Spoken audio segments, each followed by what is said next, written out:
Yo, yo.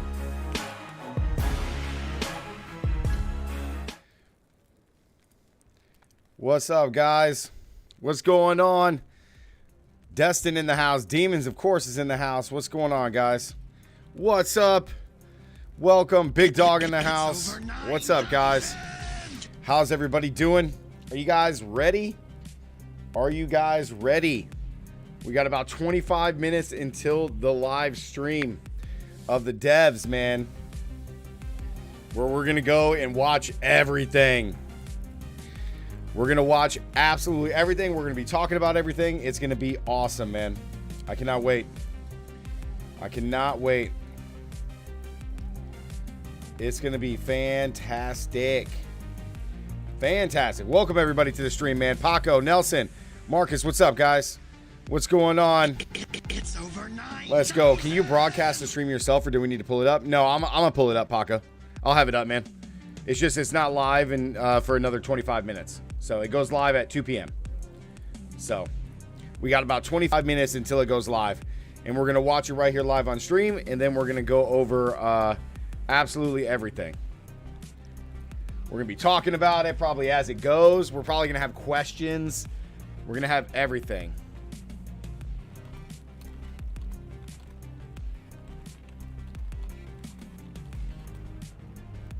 Let's go. How's everybody doing? Are you guys excited? You guys excited for the stream, the live stream? Smack that like, Big Dog. That's right, baby. Smack that big like button, guys. Good afternoon, Kenneth. What's up? What's going on, guys? I guess the question is are they streaming it on YouTube or are they streaming it on Twitch? Live stream.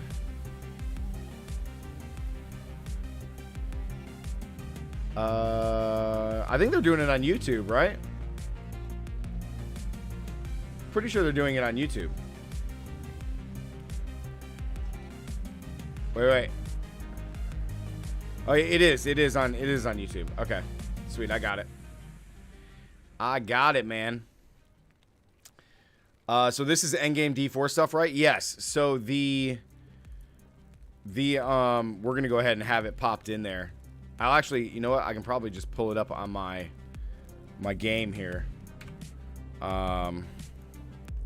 Just pull this up. That's all my Discord stuff. Small caps, trunks emojis. We'll dump my bookmarks too, just to.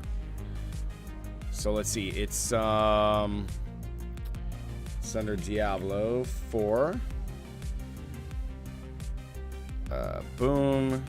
We don't care about class trailer right here. Bang. So we got 23 minutes until it starts, guys. 23 minutes. Okay. 23 minutes. So we'll pull the game back up. So it's the end game beta big announcement. Yeah. So this dev stream that they're doing is they're going to talk about end game. They're going to talk about class and dungeon beta learnings.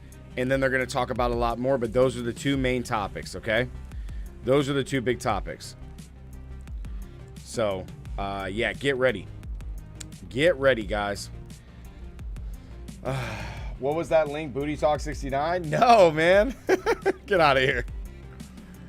It was, what was it? It's my, Discord emojis, small caps for Discord stuff, and then more Discord emojis that we added. Let's go. Paco, were people speculating the Paladin class? A lot of people were. They teased a big announcement. Yeah, definitely. Andrea, what's up? It's over 9. Watch it get downvoted as hell. It might. We never know. Also, Demon, dude, I saw you hit 99. And I have the build that I'm going to play for that Primalist, too. We're going to be doing a Werebear build. It's going to be a Werebear Lightning build. It's going to be sick, man. It's going to be sick. So, yeah, we gotta get to a high corruption, man. And mine's at 116, and I beat the boss 3 times. So right now at this farthest point, I would add 38 corruption. It just seems like it's not a whole lot. Isn't there an additional bonus, Damon, when you beat the Orbos? Because you get more when you beat him, right? Would be pretty weird to announce another class after this beta, though. Well, there's also another beta.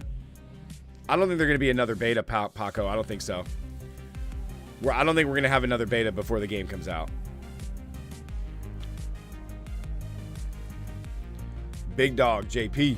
I'd love an endgame type beta. Yeah, well, so Big Dog, there's a guy who's Ted or Tad, who's a part of our community. He pops in when he can, and he actually has a lot of information on Diablo because he got to participate in the closed endgame beta. So they have already done a closed beta for it, and he got to participate. So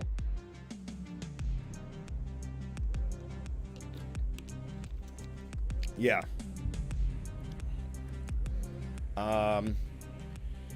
Now, yeah, Destin, it's been leaked. It's been leaked by a lot of sources about Diablo having a holy class. So I think we're gonna have one. The only thing that we're like leaving up to speculation is like, is it a paladin? Is it a cleric? Is it a Valkyrie? And then, you know, there's the big old shield thing where they're going to be using a shield, which would make sense. All three of those classes wear shields. Demon goes, yeah, but you don't want to have a huge jump, screw yourself, and not be able to play that Echo anymore. That's a good point. I'll laugh hard if the first DLC new hero is not holy. Yeah, that's the other speculation, is that is it going to be something that's going to be on release, or are we going to get it before the season, like before seasons start, right? Because that would be huge. So, Joe in the house, what's up, man? Yeah, Demon, you got a good point, man. So I'm gonna do this one, and then I'm gonna fight Orbos. My corruption will be up to like 150, which will be sweet. I'm really excited to play that werebear though on here. We found the power up, like the power up, or how to power up characters in this game. So, can't Necros use shields? Not that I'm aware of. Not that I'm aware of, Nelson. Welcome back, brother. Not that I'm aware of.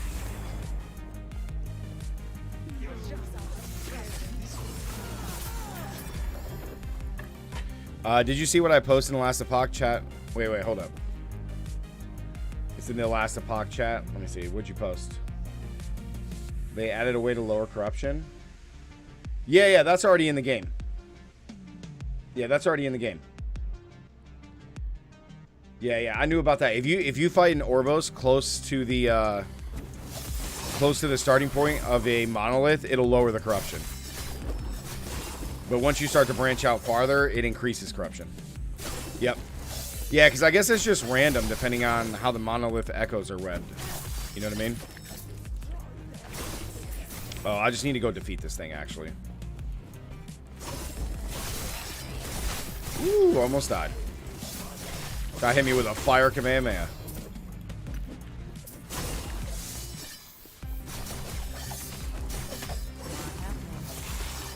Yeah, you're right. Because if I get the echo too high and I can't do it, that's bad. All right, sick. I just figured from a testing perspective that if you have more classes, you want them involved in the beta. Yeah, but they have to leave something up, right? Like that's the other side of the business model, is that you don't want to reveal everything. Yes. So you definitely don't want to reveal everything in your beta. Like future stuff that's going to be coming out, you don't want to reveal it all. Your corruption's at 120, you're still clearing okay. Yeah, see, mine's at 116 currently. Mine's at 116 and I'm doing just fine. But we're gonna do the Orbos one, and we're gonna fight him and reset it. Gotta leave some bait on the hook. Exactly. Yep.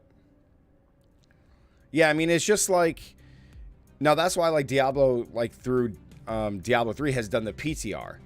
So like you have the game and then they do a PTR where like you test things and then they change it. You know, so like they're probably already testing the other classes that they plan on bringing. Like they're probably already testing them. So was playing last Epoch, got off to watch D4 stream. Yeah, we got like 15 minutes till it's live. Robert, what's up, man? It's over. The dev stream is at 2 o'clock, so 15 more minutes. I'm gonna fight this Oribos and get my corruption up to like 150 real quick. Yep.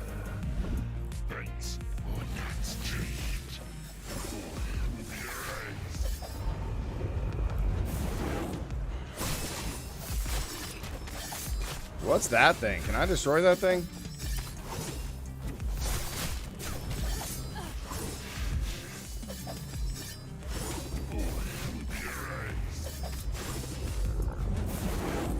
Whew. Frost Shade of Orbos. I don't think I fought a Frost one before.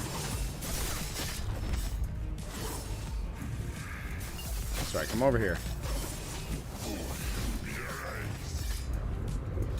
Oh my god, that almost killed me. One of those things almost killed me.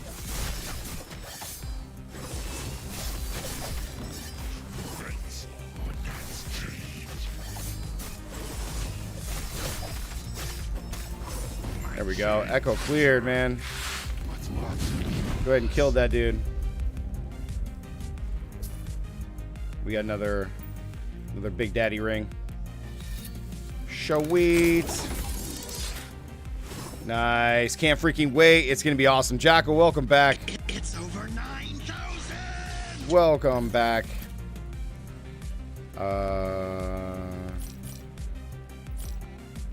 Ooh. That's not bad. We'll keep that. Okay, so now let's take a look, guys. Our corruption is now 154. Jackal, what's up, dude? Welcome back. So our corruption's 154. Let's test it out and see. Let's see how strong it is. So now they deal even more damage. Even more damage.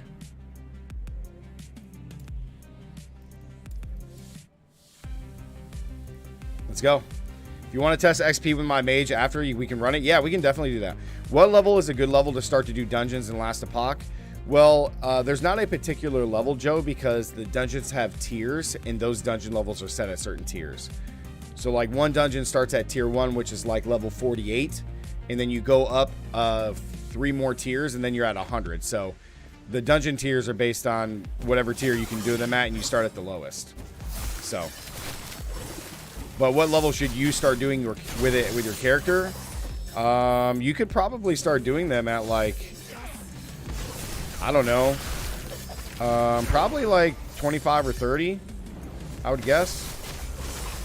You could probably really start doing them.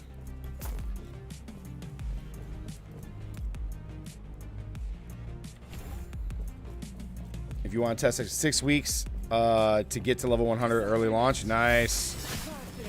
Yeah, so far, Demon, this doesn't feel bad at Corruption 150. Now, obviously, this is solo. This isn't in a group, but this doesn't feel bad at all. So, yeah, we can definitely test a 150 Corruption and see. Do you have a brand new character you can test real quick?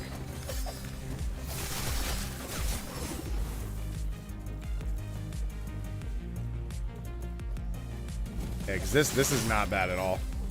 JP! Did you just go change your name, man? 93, congrats. Appreciate it, dude. We're grinding. I don't even think we need to be to 100 to actually, like, power level other characters. We did one power level last night at a corruption of 104, and I got my Primalist from level 1 to 20. In two echoes, guys. 2 echoes. Which is about 10 minutes. So in about 10 minutes, we got a fourth of the way through the game as far as leveling. So I think power leveling is going to be not bad.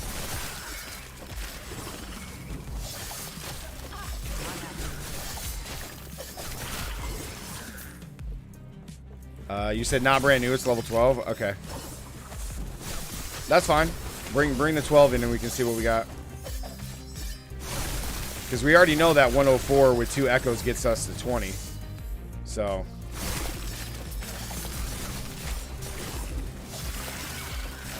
but yeah, this corruption at 154 is not bad at all. Not bad.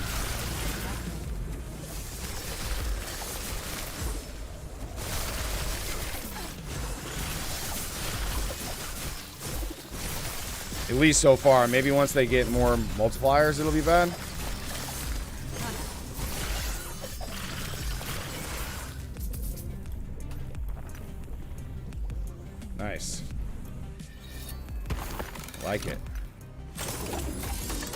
Yeah, that was not bad.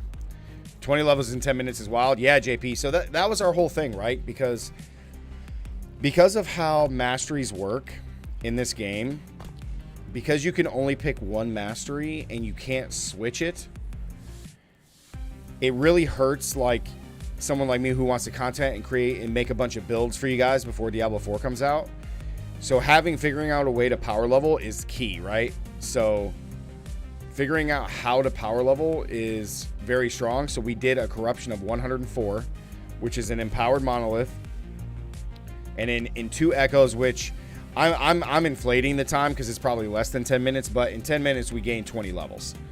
So if we did a 3rd echo, probably 3 echoes puts us to 25. So 3 echoes in, let's say, 15 minutes. We're a 1/4 of the way through the game as far as leveling. So you ready? Okay, so now what we're going to do, guys, I'm going to bring Demon in real quick because we still got 10 minutes left before the beta goes live, or the dev stream goes live. He has a level 12. I have a monolith. This is going to be empowered monolith at a 154 corruption. So, and the reason that we're testing this is not only for this game, but because I have a feeling that leveling in Diablo 4 is going to be probably similar to this, in the sense of like, hey, you have a person that's level 100 in Diablo 4. We're going to go do a nightmare dungeon that's a level 100. And I'm going to invite a brand new player or a level 12 player, and we're going to try to level them up. Because in Diablo 4, monsters scale. The monster's scaling. But even if it's lower, you're still going to gain a bunch of XP. And then as the new character gets stronger, those monsters are going to be rewarding even more XP. So we're trying to figure out how to do it. So we got a level 12 here. Let's go in. Let's just do this. And we'll see how many levels that he's going to get.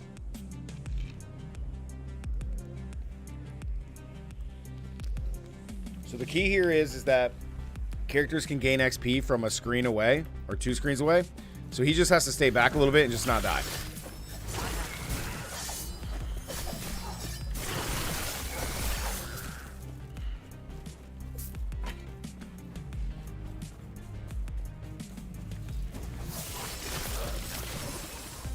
So I'm going to do my best to not let him get hit.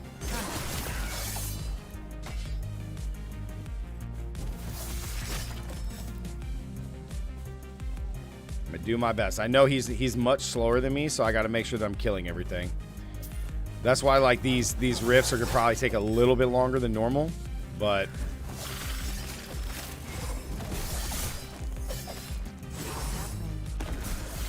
this should not be too bad. Shouldn't be bad at all. Yeah, see, right now we're doing okay at a 150 corruption. Or 154 to be technical. 154. Because that is important. Those other 4 points, like each point of corruption, makes our experience and monsters and treasures and everything much better. So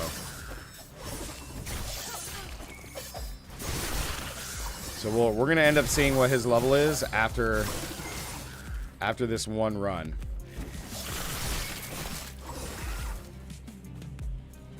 We can kind of go this way. I kind of just want to clear stuff and make sure we're good.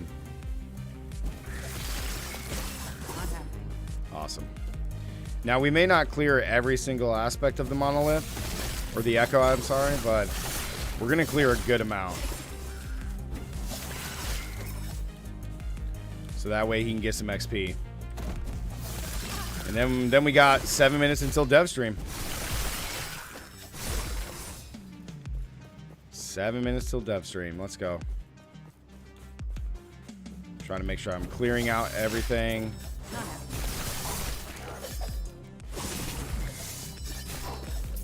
Nice.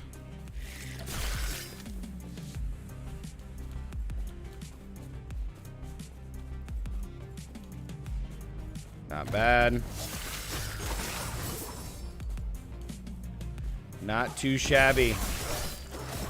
Yeah, because I don't think it's like Diablo 3 where he could like just stand at one point of the map and just rack in EXP. I don't think that's how that works. So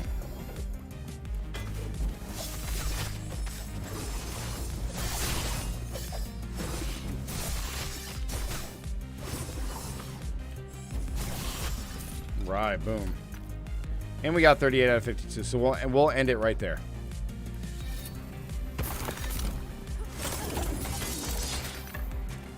Now keep in mind that was only a 123 EXP gain.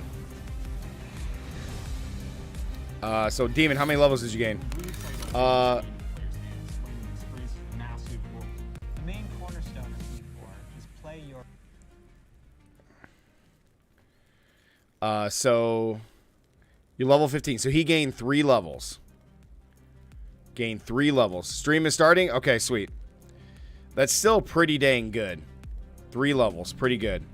And we only had a 123% increased experience gain. So that's pretty dang good. Okay. So let's we'll just leave it. Let's swap over to the whoops, wrong thing. That's my Discord. All right, I'm gonna cut the music. The world tier, it will open up the opportunity for you to go into your next world tier. That involves unlocking powerful loot. Okay, so they're just replaying the end game video. Whether you're a fan of dungeons, PvP, or just roaming. Yeah, they're just replaying it. But still, 3 levels is pretty nuts. Long after hitting max level. As your character continues to grow in power, you'll start with the skill tree and expand out into the Paragon system. A lot of the choices the players make are grounded on skills themselves and the fantasies associated with those skills. A Paragon board is a place where we allow you to have a lot more depth, a lot more customization, many more options as you go. You can rotate the board, so you can. The Diablo stream stuff is very low. I can turn it up. Things, right? I want these particular boons or glyphs. You can chart your path through it, and they're really a way for you to keep expanding your character and making it uniquely yours. Similar to the Paragon boards is the Codex of Power. It's an in-game system that holds the aspects related to the character. You are able to complete a dungeon, and they will have a chance to drop an aspect that you can pick up. And what this allows players to do is take items they're finding in the world and make them more no powerful, problem, dude. turn them into legendary items. It's really special to discover what kind of playstyle really means the most to you. Every part of Sanctuary is fulfilling and satisfying. Dungeons in particular are really close to my heart. Nightmare Dungeons are going to give the players the opportunity. The Paragon to board, JP, experience a we went over dungeon the that they might Paragon have board already yesterday. experienced in their past There's a playthroughs. lot of new So stuff enter to the it, dungeon man. with A lot found of sigil stuff. that alters the playstyle and the intensity of the dungeon. They're more difficult, and The redhead's they a baddie, you have got that additional right. Objectives, and then they also have affixes, which add a degree of difficulty for you and your group to work through. One of my favorite affixes that you can find in Nightmare Dungeons is actually called Hellgate. Occasionally, these portals. Now, guys, open this up video throughout right now the is area. just the end They'll game just video that they pour posted a out few weeks different ago. monsters that aren't native to that region for you to also be dealing with while you're trying to handle everything else inside the dungeon. There's over 120 dungeons to play through and find in Diablo 4, and any one of them can become a Nightmare Dungeon by finding a Nightmare Sigil and then using it to activate the Nightmare version of that dungeon space. Everything's a little darker, everything's more difficult. It's going to add a little bit of a twist of flavor on your particular dungeon. They're giving us that foreplay right now. I know, There's man. some targeted They're just activities teasing in us, Diablo 4 guys. that Teasing suit us. what you're feeling in the mood for. You know what I The mean? Forces of Hell are Just starting to teasing have more us. influence in certain parts of Sanctuary in the vast Yo, interconnected Tony, overworld what's of up, each man? place. Welcome And back. As the players are going into Helltide areas, you're going to find even more Yes, powerful D4 monsters. live stream, And man. By killing them, they'll be able to gain these With the special devs shards they and can take Riker. to go and use to purchase. Right now, this is the these end big game rewards video are that they available posted a these few weeks hashes ago, are which, found literally by the throughout way, guys, Helltide if you don't areas. know, The sky was darkens and the rivers run downvoted red, or meteors down fall like from the disliked sky, more than it was and liked. It monsters was get insane. harder.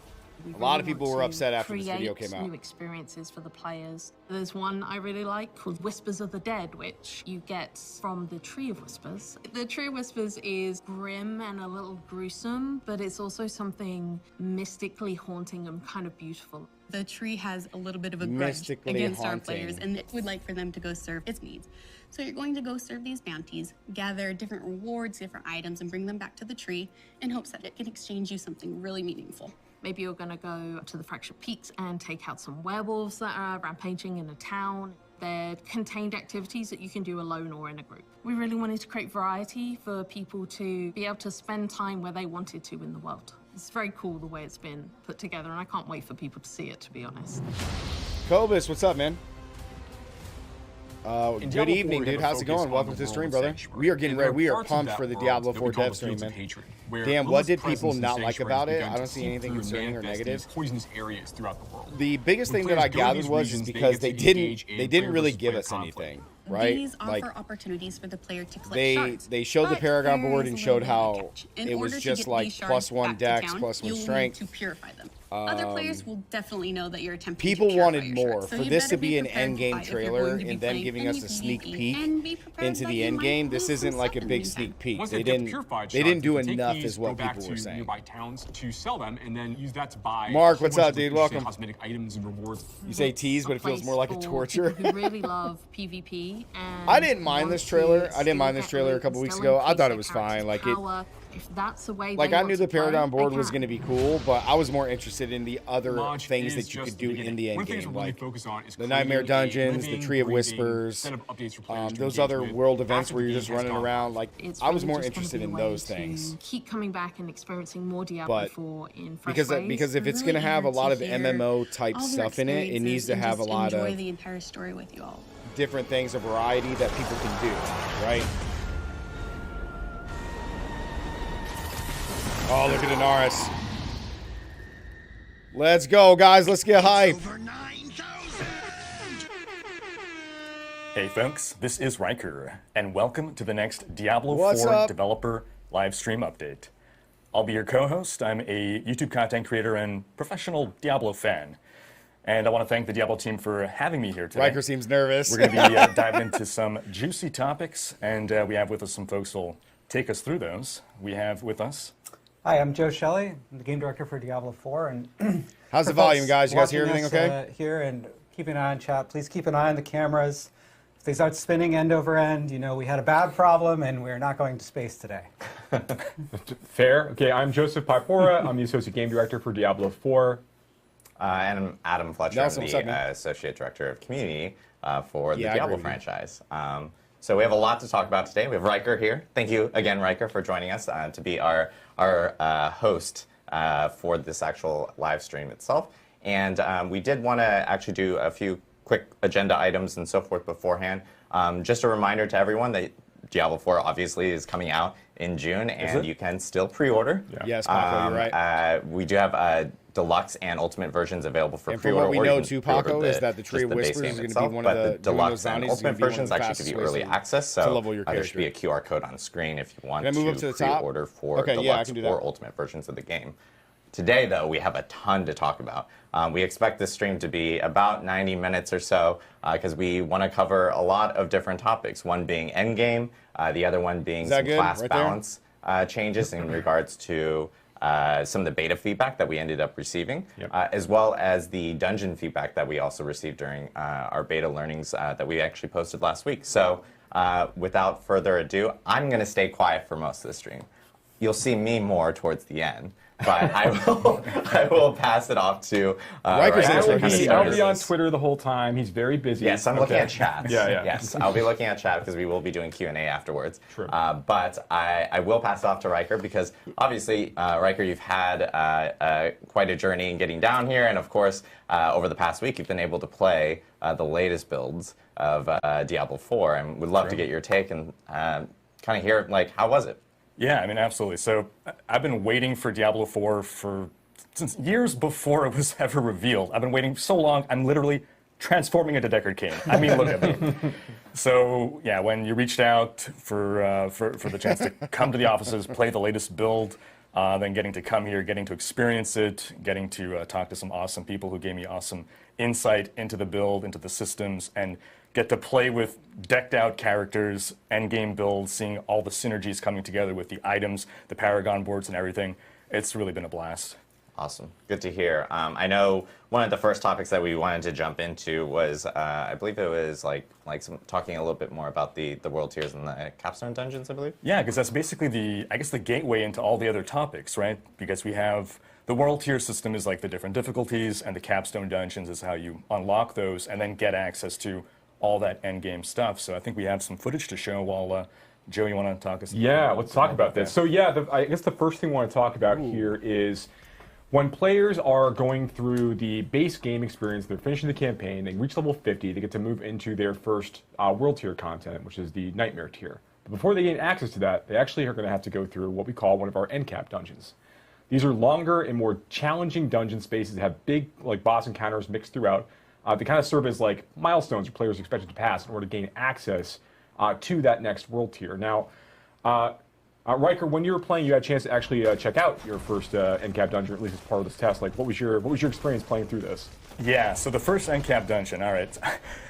I was one of those guys who was saying veteran difficulty is too easy, crank it up. So end cap dungeon, I think the first one, it's recommended level 50. I was level 45, thought I was a hotshot, went in there. It was a humbling experience.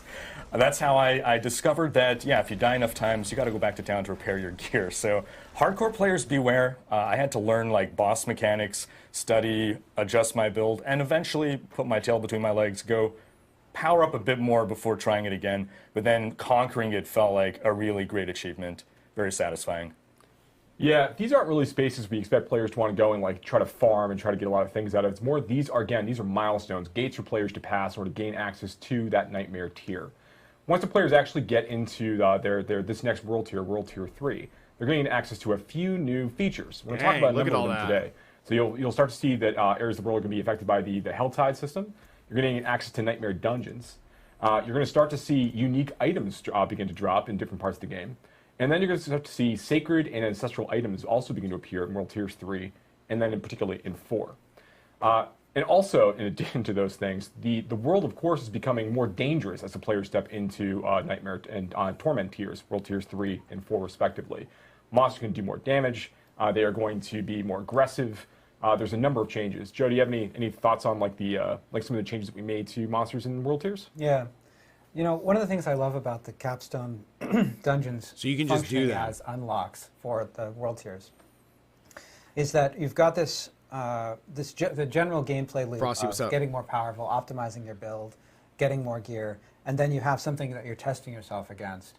And then when you defeat that, you move into this entirely new world tier with all of the additional like systems and mechanics and features that unlock. So you're really moving into a place where new stuff is happening. You're unlocking new cool stuff. Yeah, enemies are more aggressive, they're more accurate, they're faster, they're moving more quickly. You start to deal with champion creatures, which are just more powerful minions. So you don't get uniques until nightmare mode. In certain ways. That's right. Like the monsters have certain cooldowns between their attacks. They have logic for how they do targeting. They have projectiles. Some projectiles have seeking, True, yeah. So they can home to some extent, and they have some logic about how they group up and how they decide which people to target. And so a lot of those different parameters we adjust as you go up in world tiers to make the monsters more threatening. Nice, because of Frosty. course the players are getting more familiar with the game. They're getting more skilled, and they're also getting access to more tools in terms of new abilities through legendary powers or even unique items. Right? Yeah. And one of the things we wanted to make sure we didn't do too much is it's easy for us to imagine that you just make the game more difficult by increasing the damage the creatures deal or increasing the amount of hit points they have as you're going through these encounters. But we wanted to make sure that the world felt more dangerous as you progress into these higher world tiers, and that requires more work when working with monsters and those various encounters to kind of like create that extra level of challenge. Did you kind of determine and sense anything like kind of going from world tiers like 1 and 2 into like world tiers 3 or 4? Oh, I definitely felt it. You stated in the difficulty descriptions, I guess I just glossed over it and I just expected more damage, more health. Yeah, I know how difficulty works. But I was starting to feel, the world just seems more hostile, more aggressive. And that's when I realized, there's a lot more at play in the increased difficulty here than just bigger numbers. Right. So nice. It's like the AI of the monsters. There's one more thing I want to talk about with regards to world tiers as well. This is I'm very excited about this talk in general. I've been waiting to have a lot of these conversations with the audience so they can kind of convey some of the more interesting depth and complexities associated with some of the systems. So in world tiers, you gain access to two new sets of itemization tiers. In world tier 3, you gain access to sacred items that may appear for you. And then world tier 4, you gain access to ancestral items that can be to drop for players as they're going through those spaces. So now, with the players leveling up from 1 to 50, the items that you're getting from monsters that you're killing are going to be the power is going to be based on their strength and level. So if you are, you're playing in the beta and you're killing level 35 monsters for whatever reason, and you're going to be getting slightly more powerful gear as a result of that because the monsters are more challenging and they're going to be dropping better gear for you. But once you have reached level 50, and that basically that flow means that as you're leveling up and you're fighting more challenging things, you're going to continue to like slowly upgrade all of your gear over time. You'll find a ring here, and a helmet there, a pair of gloves. Right, that's which great. is That's how we normal. want you to kind of like get exposed to itemization systems as you're progressing through initially in the game. But once you get into World Tier 3, things change a little bit. So items that drop, you have a chance to be sacred. Not every item in World Tier 3 is sacred by default. The higher the level of the creature that you're fighting, the more likely the chances that items dropped from that creature will be sacred in nature, or also based on the kind of content you're completing. But sacred items, when they drop, they drop at a very large range in terms of the power that they can have. Okay. So you could get into World Tier 3, you could kill a pack of elites in your first dungeon in World Tier 3 at level 50. And you can get an item out of that group. Maybe it's a rare item that drops up from that group that is powerful enough that could serve a level 70 character. The sacred item tier basically is going to have gear in it that goes from level 50 all the way up to level 70 in terms of like the power swing there. Once you get a little bit higher, it's a little more likely to get slightly higher in the range, but it's very likely you can get those really, really great drops really early, which we think is super exciting because we want you to be trying to like always be looking for like just the right ring, and it could show up like your best in slot ring for that for a sacred tier might show up at level 51, and that might be the one that you want to hold on to for the entirety of that tier. And you're talking about when you're talking about these sacred items, the level requirement for this ring, for example, is not 70, right? No. So the level that's a great that's point, what I Joe. wanted So to the know. level requirement for this is actually to be set at the level at which you actually loot the item. So once again, we have trading in the game. If you are level 50 and you get a really, really great ring drop, that's going to be good for not quite your build, but like maybe you're playing a bleed barbarian. This is really, really good for like a berserk build or like a big fury build. And you say, okay, I want to give this to you can hold on to it. That could be a really valuable item to trade because it could be that it's eye power such that it's like really good for level 70. I think I understand what he's saying. The required level for the ring itself is level 50 because you got it at level 50. And that's going to raise with the course of time. We think that's going to be super fun for players to chase. And there's more of that as you get into the ancestral tier, but that's not all. I think the next thing we're talking about is actually legendary and unique items. So, all right. We've talked a little bit about legendary items in the past. I think really I want to understand focus on what things he's that we talking haven't about spent a with ton of time that- discussing, but to give a general that overview, leveling of the items. legendary items in general are attached to like legendary powers. And these legendary powers, or reverse, legendary powers attached to legendary items. Legendary powers basically are designed to appear on multiple different slots. So, an aspect might appear on Holy crap, look amulet, at but it that might also trample. appear on gloves, or it might appear on ring, or it might also Holy appear on crap. weapons. These things have a tendency to be in a lot of different places based on the power itself. And we like this because it lets players like extract aspects and powers from items and put them into other items that meet these certain I actually think it's funny they're showing It's fun barbarian if you and want druid players stuff. to go and be chasing certain fantasies. It helps them kind of like hone in on certain kinds of builds and gets them excited about the potential of like kind of taking all these different Legos and kind of putting them together. Can I say Legos on stream? Yes. Legendaries, yeah. Legendaries is what I'm Legos, talking man. about. So once you get all of these legendaries together and you put them together, that's gonna be really, really fun. So that's part of the fantasy we think of legendary items. Did you actually get a chance when you're going through 1 to 50? There's only a certain number of these that are actually available. But when you get into World Tiers 3 and 4, more legendary powers are available. Did you get a chance to see any like new legendary powers as you were playing? Oh yeah, I mean, I definitely got to see a variety of legendary powers. I got a certain number of drops. Drop rates didn't feel out of control, but you guys gave me some pre-made characters as well that were decked out with builds, and I saw lots of cool synergistic. So what they're saying is powers that came legendaries together just to don't really, drop until you get to Nightmare make a mode. build flow well. Essentially. And I think my favorite power was probably on actually a unique item, Andrea. and it was for the druid that made your werewolf form your true form. So I know a lot of people have been Holy saying, crap, "Hey, look can I at just be a that power werewolf for Army of all the the Dead." time?" Yep. Yes, you can. Yeah, that's the next step, right? So unique items. So unique items only begin to appear when players enter the Nightmare tier.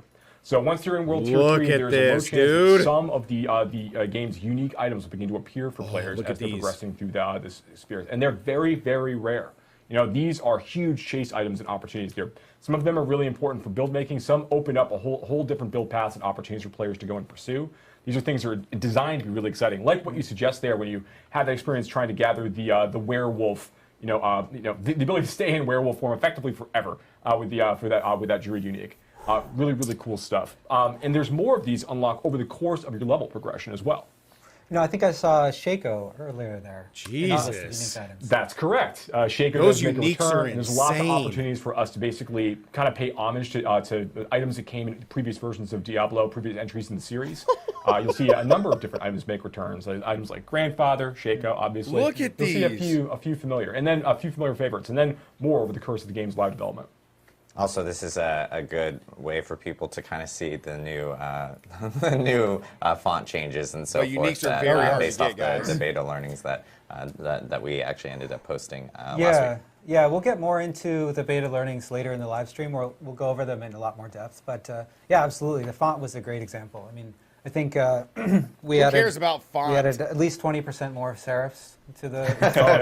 Yeah. More serifs. Significantly more serifs. Shaco has But no, plus word seriously, all people skills. pointed It's out insane. that the font, while highly readable, That's and we spent a lot of nuts. time thinking about how the game is going to display on all kinds of different screens. Holy different crap. aspect ratios, TVs, right? And so we want the font to be highly readable in all of Those those uniques are situations. nuts, man. And you can't get them until you get to Torment. But it didn't feel as much like Diablo as it could have, and so we went back and looked for a font that was still highly readable. Holy but had, crap. Tad, what's more up, of a dude? Diablo thing, and it's just a great example of Nobody players cares pointing about something font, out man. and us being able to react to it.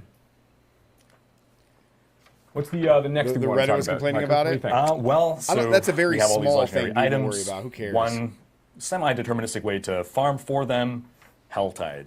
It's an activity Yeah, where, Paco. well, I guess you can dive into how exactly you can target farm specific item slots to hunt for specific unique items. Ooh, this is And it's interesting. going to be one of the main endgame activities that we'll be partaking in, right? Yeah, absolutely. So as I mentioned before, once the player gains access to Nightmare Torment tier, they are going to Nightmare tier. They're going to start gaining. They're going to start seeing some of these new activities. One of them, which is Helltide. Helltide is basically going to be the situation where as you're running in through the world of Sanctuary. The sky turns red, blood begins to fall from the sky, new monsters begin to appear. This is cool. Everything is more challenging. New events are going to start showing up, and importantly, as you're killing creatures when you're within one of these Helltide areas, you're going to be getting what we call cinders. It's this new currency players are able to collect while they're specifically within these spaces. And this is great because you get to take these cinders, and as you're wandering through the overworld, you might be running near other players. You might be helping them do events together. Everyone's getting their own cinders as they go. You'll be looking for these Helltide caches you can see here. And these are great to your point about being able to target farm for certain kinds of items. So every one of the caches in the Helltide zone is actually tied to an item slot. And they all have different costs. So you'll be gathering cinders by playing within this space, trying to locate one of the caches that have the item type that you're looking for. Whether maybe you're looking for an amulet or looking for a ring. Maybe you're looking for a Shaco. So you're looking actually to go find a helmet cache. You want to keep trying to go after the helmet cache and the rare, desperate hope that you're going to get exactly the unique item that you're looking for, right? That's cool. We want to give you some of that opportunity. Okay, to so give you that can target opportunity to target farm a little bit. But there's That's actually a little cool. bit of fun there too. So one of the things that's one of my personal favorite parts of the Helltide system That's is the cool. idea that the players there's an extra set of stakes. I need this right? sword. Let me When target players farm running this around sword these cache in cinders, Helltides. they have the chance That's if cool. they die, they're going to lose about half of their cinders every time they fall. And they don't drop on the ground; they're gone. So you have to be very careful about when you're looking to overextend as part of the combat experience in order to farm more cinders, get to the cache that you're looking for, whatever that is. You are putting yourself at more risk the more you try to gather, and the greedier you get, the more likely it is that you're going to lose things. That's right. So wait, And there's a PvP time limit in on that? Helltide too, right? That's right. Helltide is only active the Force of Hell only arrive for about an hour during when they are actually active. And different areas of Sanctuary are picked for Helltide Zone each time it rotates and moves around. So you need to make good use of your power. And if you leave a Helltide Zone, those cinders are gone. You have to spend them. So if you see that the clock is ticking down, I you're see getting now. 5 or 4 or 3 minutes away from the end of the Helltide, you got to find yourself a cache to kind of deposit. Yeah, those things. JP, that's so Yeah, good, absolutely. man. My experience, I first jumped into a Helltide It's gonna event help, with, I think, 23 minutes left on completing the your clock. builds even better. So I start by, I'm scouting out the different Fields of Hatred, I'm sorry, chests yeah. or caches to see, which is the one that has the slot that I'm looking for, what are the different costs, and then I'm doing some quick math. Okay, I'm gathering cinders at about this rate Demon, per I'm with minute. you. It I have sounds this many weird. minutes left. Okay, I think I could afford the most expensive, the weapon slot, and I got to backtrack to that place in order to get there. And then I died. And I'm like, okay, recalculating. Oh, so they're okay. So they're talking about in general, it's not PvP in the Fields of Hatred. It's if you like die to a monster. So if you die to a monster, another hour you lose before all the next your one comes cinders. around. Okay, that makes sense. I'm like, wait, Now, granted, you PvP. can still get legendary items drop for you. You can still get really good drops inside Helltide experiences. Okay, that makes more sense. sense. So it's not like if you lose those cinders, you've lost all opportunities for rewards. But obviously, it does take a little wind out of your sails if you just happen to get jumped at the wrong time. Again, another great opportunity for there to be players nearby when they're trying to help out in those situations. Yeah, you know, one of the That's things I cool. think is really cool I like about this this. is that the Being able to these, target farm stuff for chests or your builds caches, is gonna be boxes huge. with loot and awesome loot inside, right? They Because some powers only come on certain. you know, each time a gear Helltide appears, they're in different locations, That's right? right. So you have to go and find them, you know, as Riker was saying. But for the duration of that Helltide, they're in fixed places. So, you know, when you go into the Helltide area, it's useful to scout out and see where the caches are for the item slots that you're interested in. And then you can, you know, mentally remember, okay, here I want to farm around here. I'm going to come back here. I I'm gonna love get this. this I like item this. or whatever. And one thing I want to call out here, you know, you saw one of the caches on This the is very screen cool. earlier, you know, in some of our video that we captured for it. Now we did capture that with the UI off, so you can't see the icon above it, but there is an icon that says, in here there are boots. That's correct. So you will know before you open that cache. Oh, that's good. So And I mean, that's it'll not tell all. you I mean, which there's, caches there's are other which. risks and dangers inherent in Helltide areas. You know, this is an opportunity. Okay, to I like fight some, Helltide. some See, different this is what I'm bosses. talking Again, like I about, mentioned man. before, This game is different gonna be events and insane, things that guys. actually It's are gonna gonna be be so showing good. up. And of course, we can't really have such a wonderful experience as Helltide without our baby boy, the Butcher, showing up occasionally and causing serious mayhem and mischief. The Butcher. In the overworld of Sanctuary. So lots of really fun things happen inside these Helltide areas over the course. So of the Butcher can player's show up in experience. Helltides, guys. And it's also an opportunity to farm a special crafting material, right? That's correct. There are craft materials like Fiend Rose and things that really are coming directly from Helltide encounters and those experiences. So you are looking to also get some of the materials you need for like really high tier like weapon and item upgrades from going through these places. So Helltide is what we're doing to farm crafting materials in order to target farm specific drops. Another big activity that we're going to be doing, Nightmare Dungeons. Yeah, Nightmare Dungeons. Let's Talk go. about that. Yeah. So yeah, Joe, do you have anything you want to talk about for Nightmare Dungeons so first? you know, Nightmare Dungeons are we're going to talk again. We're going to talk about Here we beta go. feedback The at sigils, end of guys. The show here, or near the end of the show, but. Nightmare Dungeons are our key I dungeon love the dungeon replayability affixes. system for the later part of the game, right? That's so and cool. You're gonna get That's just like sigils, Last and Joe's gonna Epoch. talk a little bit about the sigils, but we're really excited for players to get to check out all of the cool ways that the dungeons can really be transformed by the Nightmare Dungeon system. Yeah, so first up, Nightmare Dungeons, very, very exciting system. Players haven't had a chance to play these in our betas yet, but as they get into the end game content, start going through World Tiers 3 and 4, you'll begin to see, you'll gain access to some of your first sigils, which are primarily initially earned by completing Whispers of the Dead, one of our other overworld content features that players will be able to engage with. Now, sigils are really interesting in that they are tied to a level when you find them, which is going to affect the level of the monsters inside that space. They have various afflictions, which we've talked a little bit about in streams in the past. These are going to modify the way that level rolls out. But Nightmare Sigils, when they are activated, after you collect one, is going to basically open up a portal near an existing side dungeon. And in the pre-release version of Diablo 4 and additional seasons, we basically select a subset of all of the side dungeons of the game that can become Nightmare Dungeons for that period. So players become more familiar with a set number of these because they know that they can be populated with these Nightmare Dungeon experiences. So you might already know, whether it's Annex Acclaim or whatever it is, what the layout of a given dungeon might look like normally. But Nightmare Sigil is going to change that by introducing these new afflictions and then also these greater afflictions. We showed earlier in the video, like this. Right now, actually, we're looking at this hell portal, nightmare portal that can open up and basically spawn in all these monsters from other like monster families that might not be native to that dungeon, which is pretty cool. In that we like the idea that players are going to have to kind of deal with these new, different threats than what they're typically used to as part of that encounter. And there's a number of these other like greater afflictions, like we showed the. Stormbane's Wrath, that disc thing that was flowing around around you, and occasionally it just pulses out this really big, stunning, damaging effect. So you have to be mindful of where it is. I like the afflictions on the Nightmare Dungeons. I think it's great. Definitely adds a new wrinkle to gameplay. Yeah, I think it's awesome. And we add more of these afflictions as the player continues to level up, and they get to go deeper and deeper into the Nightmare Sigil system, unlocking higher level sigils and dealing with more and more dangerous threats over the course of time. And this is a really this great is the place, glyphs. not only just to like earn experience and really push your build and make sure that you're strong enough to tackle these sorts of challenges, but you'll also be able to. These are really great places to farm for like sacred and ancestral items in particular. And these are the places that you're going to be upgrading your Paragon glyphs. Yeah. We'll be talking more about the Paragon system right now. So, in that, like, this is an opportunity to show the actual upgrade glyph screen. I just noticed, like, hey, look, it's actually up right now. What timing? So, yeah, when the player reaches the end of a Nightmare dungeon, they get to basically go ahead and take one of the glyphs they've been collecting over the course of their 50-plus experience, and basically slot it into here and choose to upgrade it and make that glyph even more powerful. These socketables will go into your Paragon board and end up being some of the single most powerful modifiers you can apply to your character, above legendary powers, and even in some cases, even above some unique powers. So it's really in your benefit, based on your build, to be choosing, looking for a set number of these and upgrade them to exactly what you need them to do. And so the sigils that we're getting, what I noticed is that if you get some afflictions that you don't particularly care about, we have the ability to salvage some in order to craft sigils of our own, right? I think it's a 4-to-1 ratio. There's no right? timers. You just have a certain amount of revives. So you'll be able to get a lot of these different sigils by going through Nightmare Dungeons. You do the Nightmare Dungeons, you have 12 revives. So if you die more than 12 times, if you're finding then sigils that you don't really want or don't really want to run, because maybe we're going to have like enemies inside are going to do additional lightning damage, but you don't have a lot of lightning resist on your build. Maybe you want to go ahead and like salvage that back at the Occultist, take that down to its sigil dust, and use that to basically make new random sigils for you to go ahead and run with. This is ways for players to kind of like, push themselves a little further. They'll unlock higher level sigils they can craft through the system over the course of time.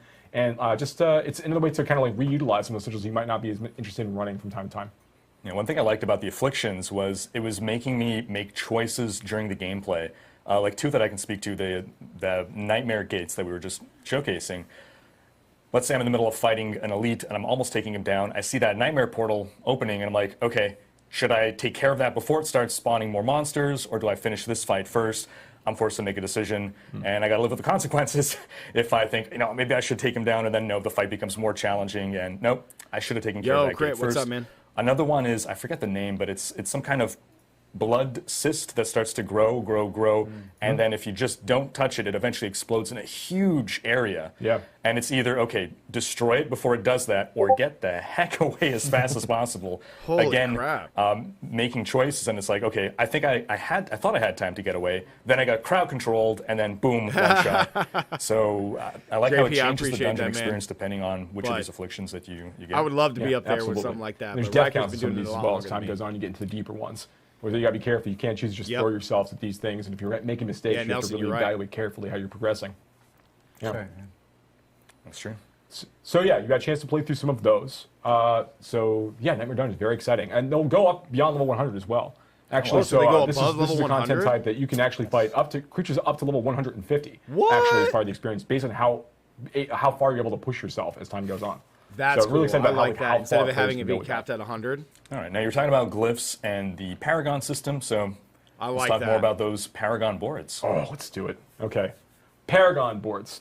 So we've talked a bit about Paragon in the past. We've shown pictures of the board just like this, and we've shown you things like, hey, look, like here's normal node, and this is the way that you're going to earn like 5 willpower. Yeah.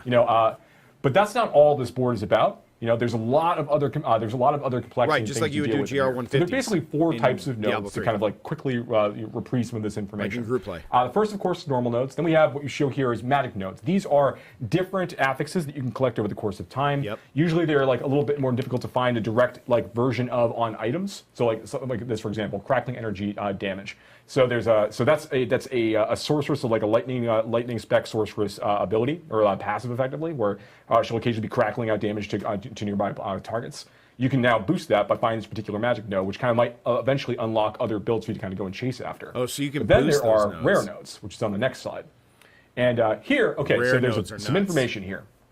Rare nodes have a pretty powerful effect right off the bat. We didn't get to see those yesterday. But then on top of that, there's this bonus effect down below that you can sort of see.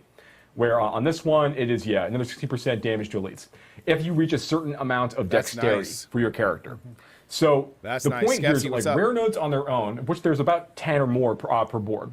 Rare nodes are already pretty powerful generically. But then on top of that, if you were able to hit these thresholds for the stat requirements for these rare nodes, that is going to make them very, very potent for you indeed. And when you're looking at the board, these are some of the most critical things you'd be thinking about when you're plotting your path through each board, which you, of course, there are The a number of boards to be customization able is to insane, launch. guys. And Every when you're able character is going to rotate be them, so you'll have different. to choose It's how gonna you be want to progress awesome. through rare nodes, whether you want to engage with the legendary nodes or not. This is a really important thing. Yeah. One other bit about this, just because it's easy for me to forget about, is that when you're going from Paragon board to Paragon board, like in the first board, this might be the cost. But then when you're looking at the second board that you're progressing through, those requirements are actually going to go up. So it's not in your interest to go like run from board to board, just unlock as many of these as you can directly through that way. See the You refund need to spend a cost little too, bit of guys? time into the board and pick the ones that you really want, because the next board that you unlock to get more rare nodes of different types, those will be a little more expensive to unlock those bonus effects.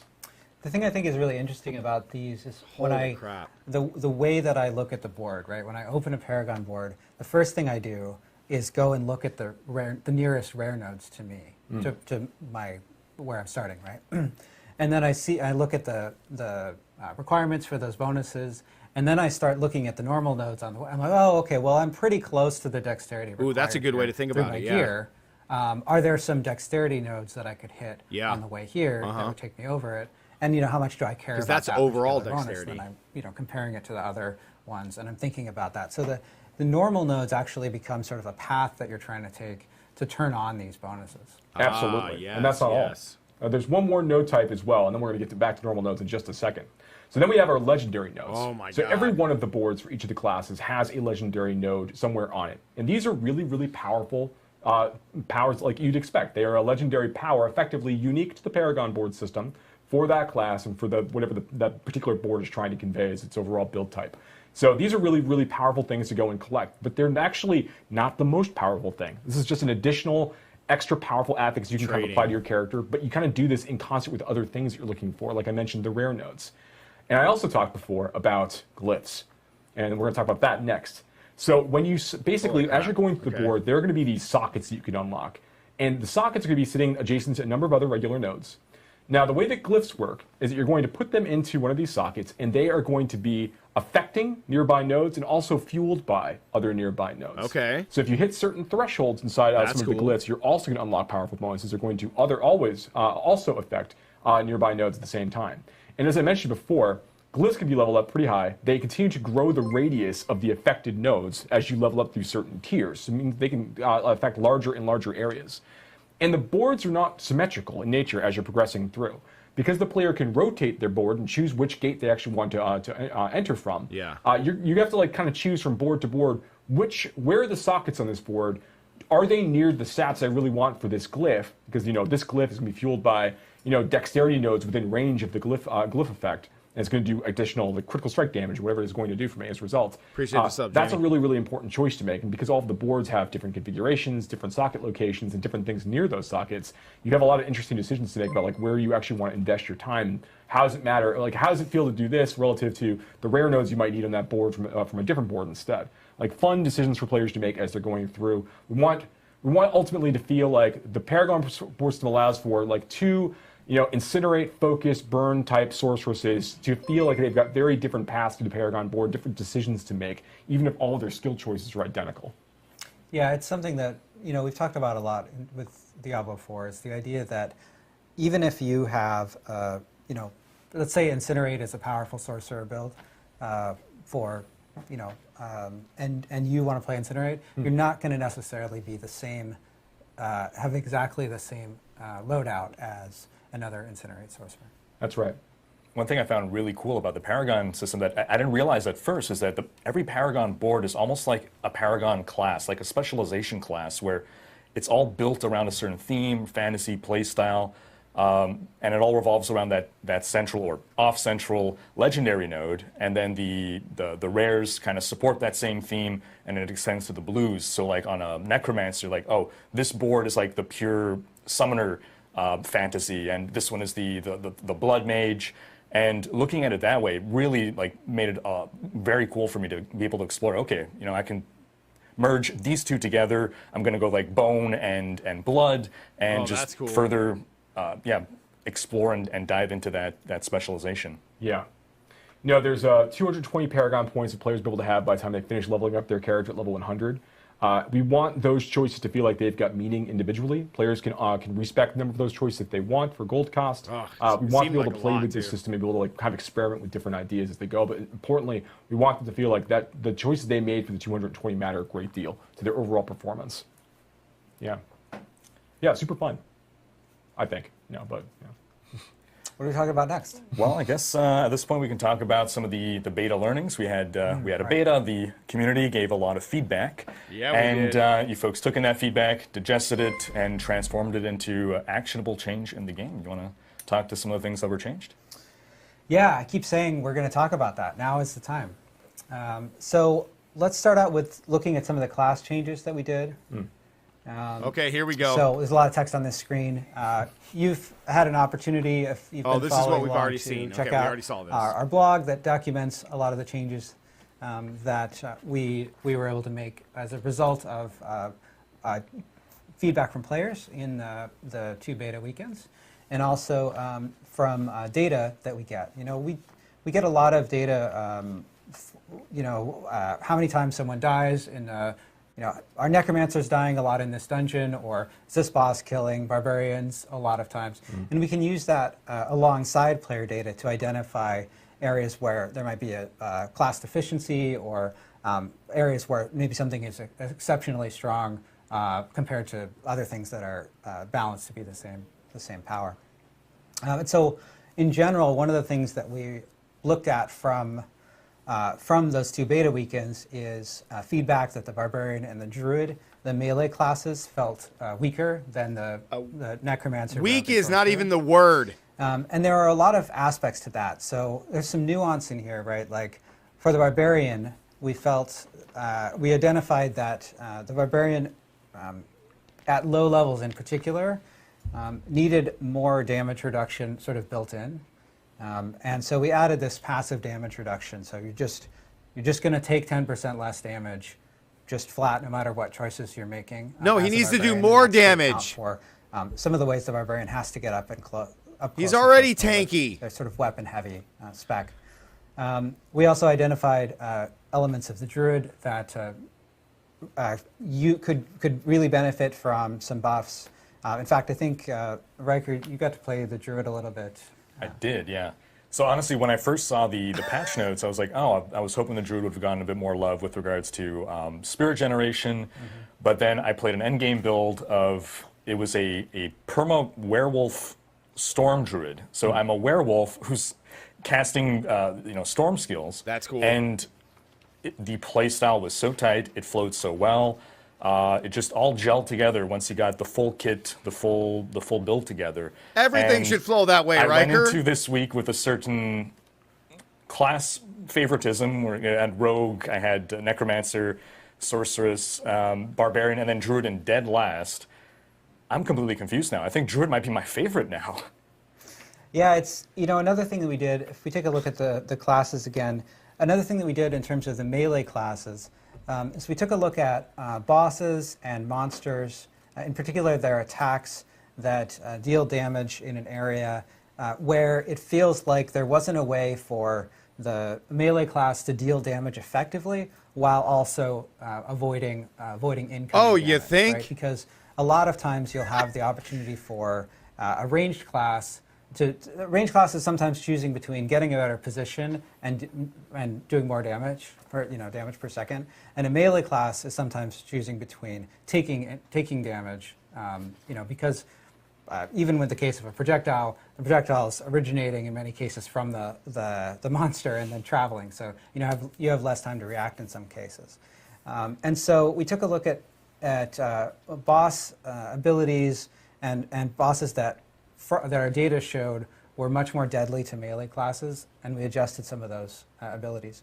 Now, this also affects the Necromancer class, because you might notice that we had a note here that states that summon minions will die more often. Now, we want the corpses to have sort of an economy. We want to have the sense that corpses are useful, you're using them to bring in more skeletons, and the Necromancer pets, as a theme of this sort of bone class, they are a little bit more disposable, right? Like if a skeleton dies, you just pop out another one from I think that's fine corpse. for Necro. I think it's so we fine. want them to be, dying and getting resummoned. And we want to make sure that there are plenty of corpses, so you're not going into a boss and running out of, like, oh, I don't have any pets and I'm a pet builder. We certainly want to make sure that you have pets available, but we want them to be kind of coming back from time to time. So we increase the damage that they take a bit, but we also, I was talking about areas where bosses were doing too much damage to melee. We also took a look at cases where there were abilities that felt unfair for pets, where there was just like a huge damage in a huge area, and maybe it's no problem for a player to get out of it, but trying to micromanage your pets to get out of this. Micromanage an army of skeletons to go around, yes. That's not a fun gameplay that we're trying to capture specifically with the Necromancer class. So we modified the damage that those kinds of powers do to pets, both Necromancer and Druid pets, in fact. Yeah, we do want to make sure that managing your minions to some degree is part of the mastery of playing a Necromancer, and that, like, when skeletons go down, you need to accommodate that. Talking about Druid and Barbarian that much. Generating and keeping on hold for some of these situations. We feel that is definitely part of the fantasy of the Necromancer class is needing to resummon, to your point, these kinds of disposable soldiers that are. It's not that they're going to suck, JP. You're just going to have to keep resummoning, but not to a point where like an army necro can't go fight bosses. That's obviously not what we're trying to build. But it's not going to be as good, no. Of course. We just want to make sure that the Necromancer does get a chance to engage with those parts of the mechanics. Now another... I did get to play the Summoner Necro, and I was summoning my minions I don't like what he said so about that. Like, something the melee that was a characters continuous part of the gameplay. Didn't but I never feel found myself strong, in a so position instead where, we're just gonna give I'm them out of more minions, defense I'm because out they of weren't strong in the corpses. early game. So the corpse generation rate it felt good. I'll admit that passive minions is not my favorite playstyle. I would love the ability to direct them, but for what you intended to accomplish, I felt you did. Yeah, so one of the other areas of feedback, we have a note here that says, that might be a little bit confusing. It says, we reviewed the class skills to confirm that there were good options to get out of control impairing effects. In many cases, what we mean is unstoppable, which is the effect in Diablo 4 that clears all control impairing effects, crowd control effects, and makes you immune to them for the duration of that Lightning effect. Circle will still be good. So the classes are designed so that every class is intended to have access to a good set of options to clear crowd control, so that there is an interaction here between, monsters are doing crowd control and I have options to remove it, but I need to think about those options. And we saw feedback during the beta that at early levels, some classes felt like they didn't have enough options there. Riker, in your play at the higher levels, did you feel like that was still an issue? I don't remember it being an issue at the high levels of play, no. Going back to my favorites, Barbarian now is my second favorite after being my fourth. Again, yeah, the melee playstyle I felt gelled really well with a high-level Barbarian. It all came together. I didn't feel I was being punished for being in melee. I didn't feel constantly crowd-controlled or an inability to gap close.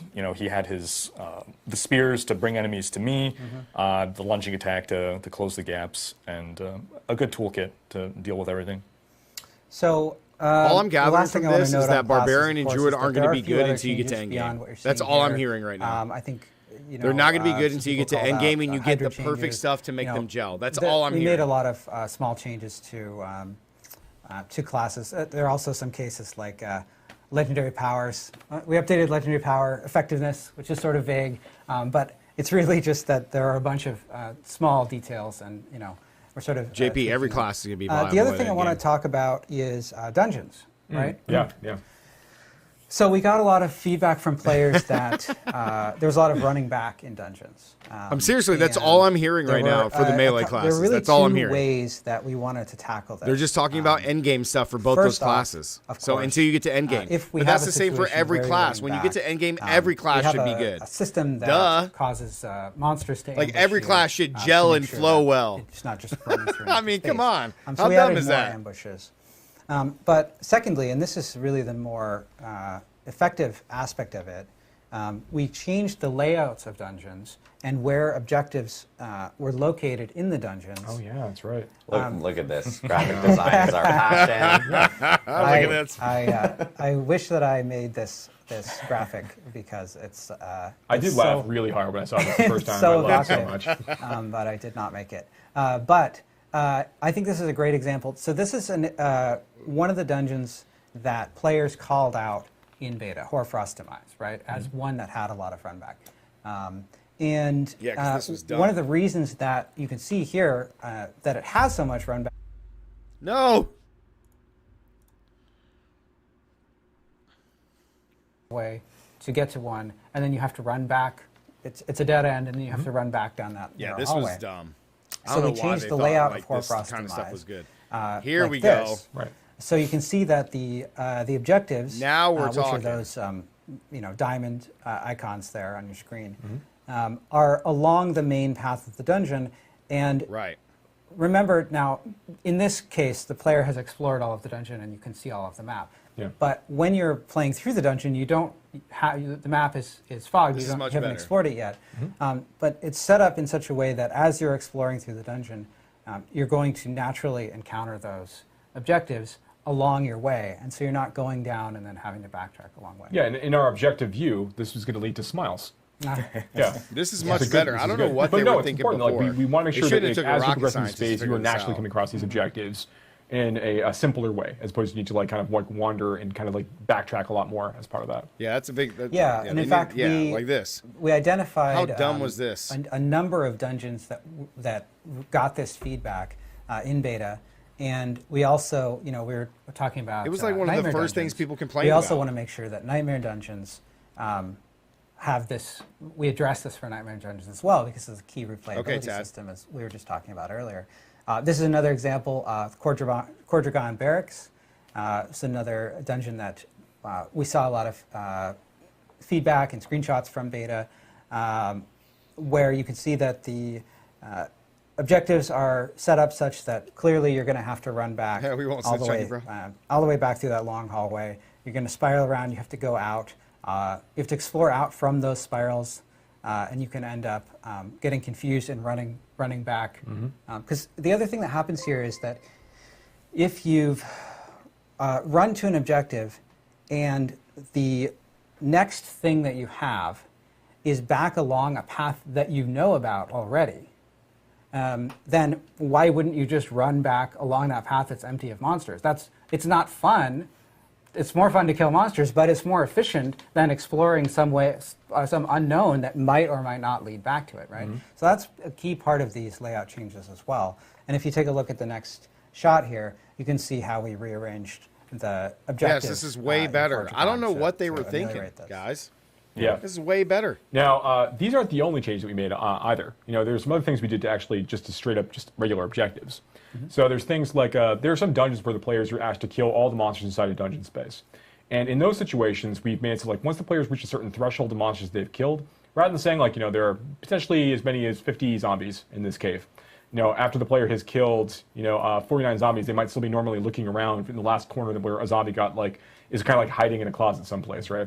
In this situation, instead, once you reach a certain threshold of zombies that you've killed, now they actually begin chasing you down. They start Okay, looking for I you like in that that. situation, That's such nice. that you don't need to go crawl through the entire space and explore every inch of unexplored I like area that. in that That's dungeon good. just to find the zombies. Some of them are going to come after you in those situations, which is a great change to make it a little bit easier to engage with those things.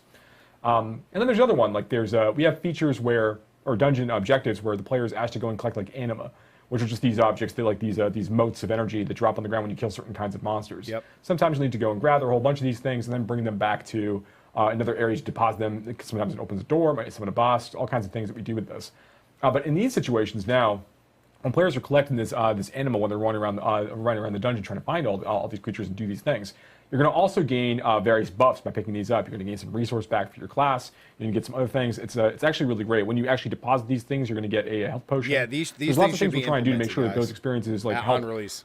speed you up and feel great to engage with, while you're also going through a lot of the layout changes that Joe just talked about. Yeah, I'm glad you pointed out kill all monsters, because players rightly identified a couple of key problems. Like first off, with kill all monsters, of course, if you're having to go and hunt down one of those monsters, that's effectively backtracking, right? You're running through an empty space.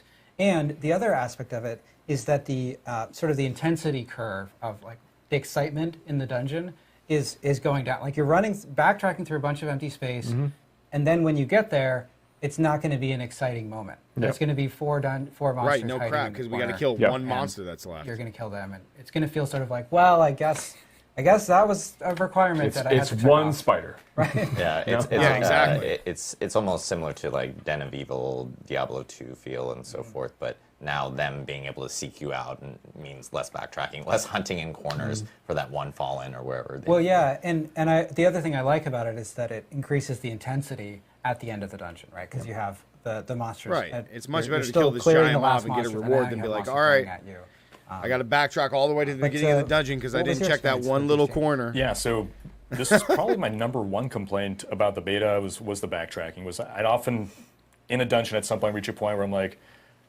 okay, I have to run back or I have to go look for a monster. And with these changes, I don't think I ever had one of those moments. Or at least, I'm not going to say there was zero backtracking, but there wasn't enough that it would have come up as an issue that I would have complained about. I know some people, say, "Oh, suck it up." Backtracking has always been part of Diablo; it's part of the game. But like the changes made hasn't made the experience linear. It's not like, oh, now we just have one quarter to go down. As you were saying, like now if you do go on a side path, there could be things to run into. But just overall, everything from an experience standpoint just flows a lot better. I wish Rocker would I know be with more beta critical, learnings man. I feel like he's not everything that we took in from the he's not being as we critical. posted on the blog.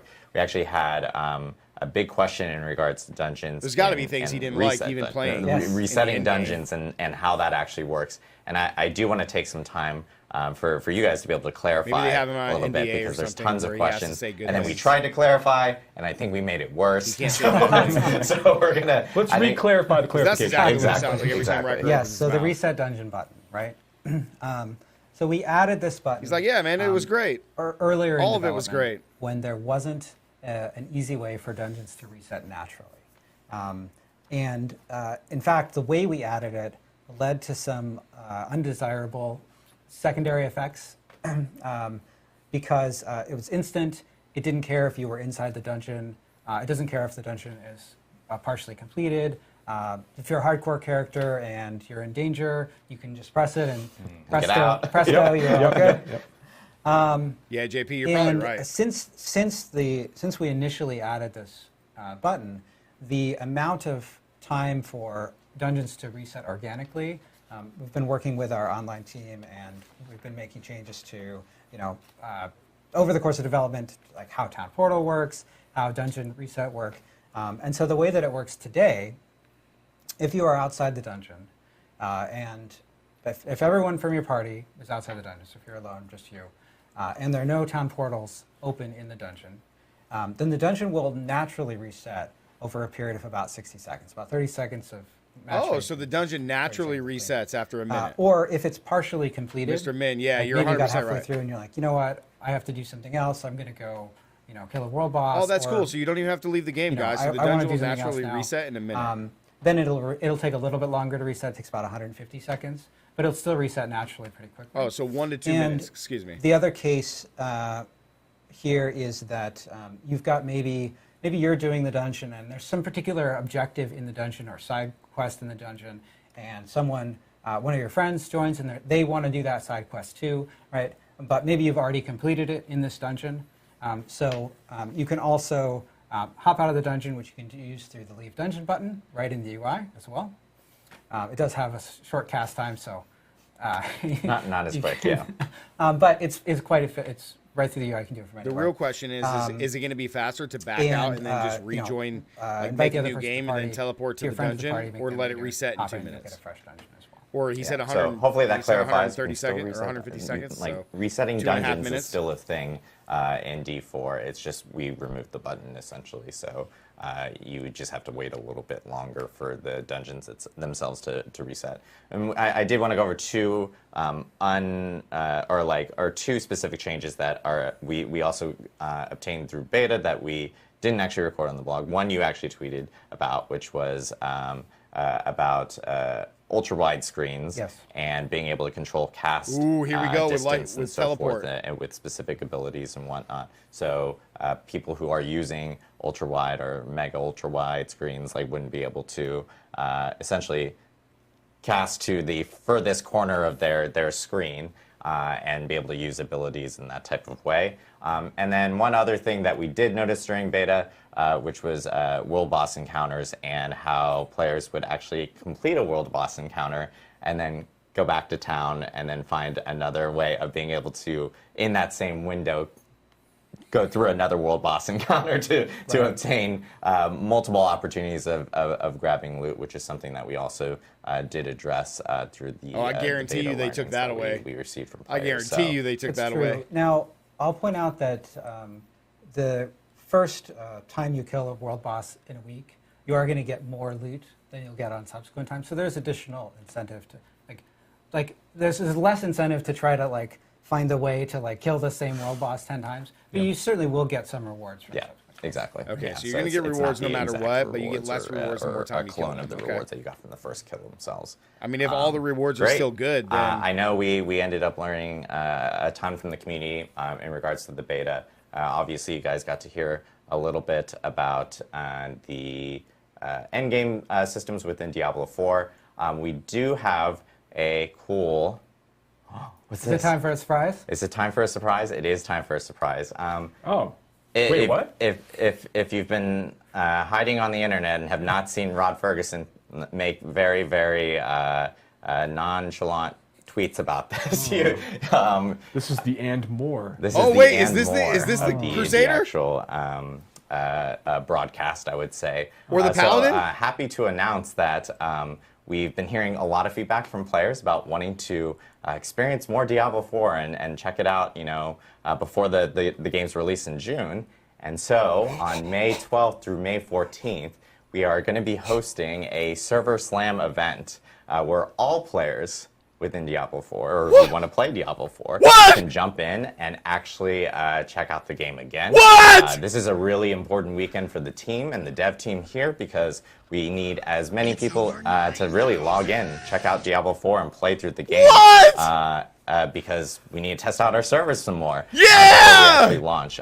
Joe, I know you have a lot of Let's go! want and need and emphasis towards this specific weekend, so I'd be curious to hear. Yeah, so somebody clip it! All of the changes that we just talked about in this live stream Let's will be go! in place on the Server Slam. Yeah, so huge news right there where if you want to check out any of the changes that we made from beta, you will be able to actually check them out. It's literally 2 weeks before the servers go live. Right. Holy crap! And the other thing I want to point out is that we recently announced that we've gone gold, that Diablo 4 has gone gold. And that means that, we got all of those changes from the betas in. We did tons of, server Let's go! stuff in terms of our servers, in terms of server configuration, making sure that we were fixing bugs. We deployed hotfixes during those 2 weekends. And so we were able to really improve our confidence for launch through that. And that's Let's go! We're so confident in announcing that we've gone gold. Now, the purpose of this weekend is May 12th to the slam 14th, those servers, Jackal. Right?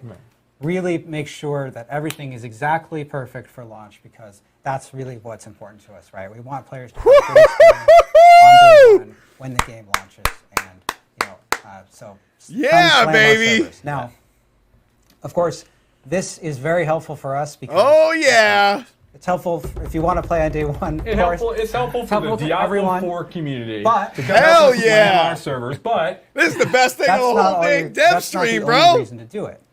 When you Let's go! participate in the Diablo 4 Server Slam, you're going to have another chance to earn the rewards from the first 2 beta weekends. So if you missed out, you get a chance to get the rewards again, guys. Because maybe if you you were missed traveling out. or for any other reason, you have another chance to get your Beta Wolf Pack cosmetic. This is lit. And the 2 titles. And we got a Shava schedule. In addition to that, we've, for this Server Slam Shava weekend, schedule right here. We've set the level cap to level 20. A Shava schedule. Adjusted the legendary drop rates to be consistent with what you'll see on live, rather than the inflated drop rates that we had in the first 3 more times you get to fight the boss. Which were there Mark, to let's make sure go. that we got plenty of testing on our legendary powers. And on top of that, every 3 you're hours. You're going to have 48 hours to slam these servers, right?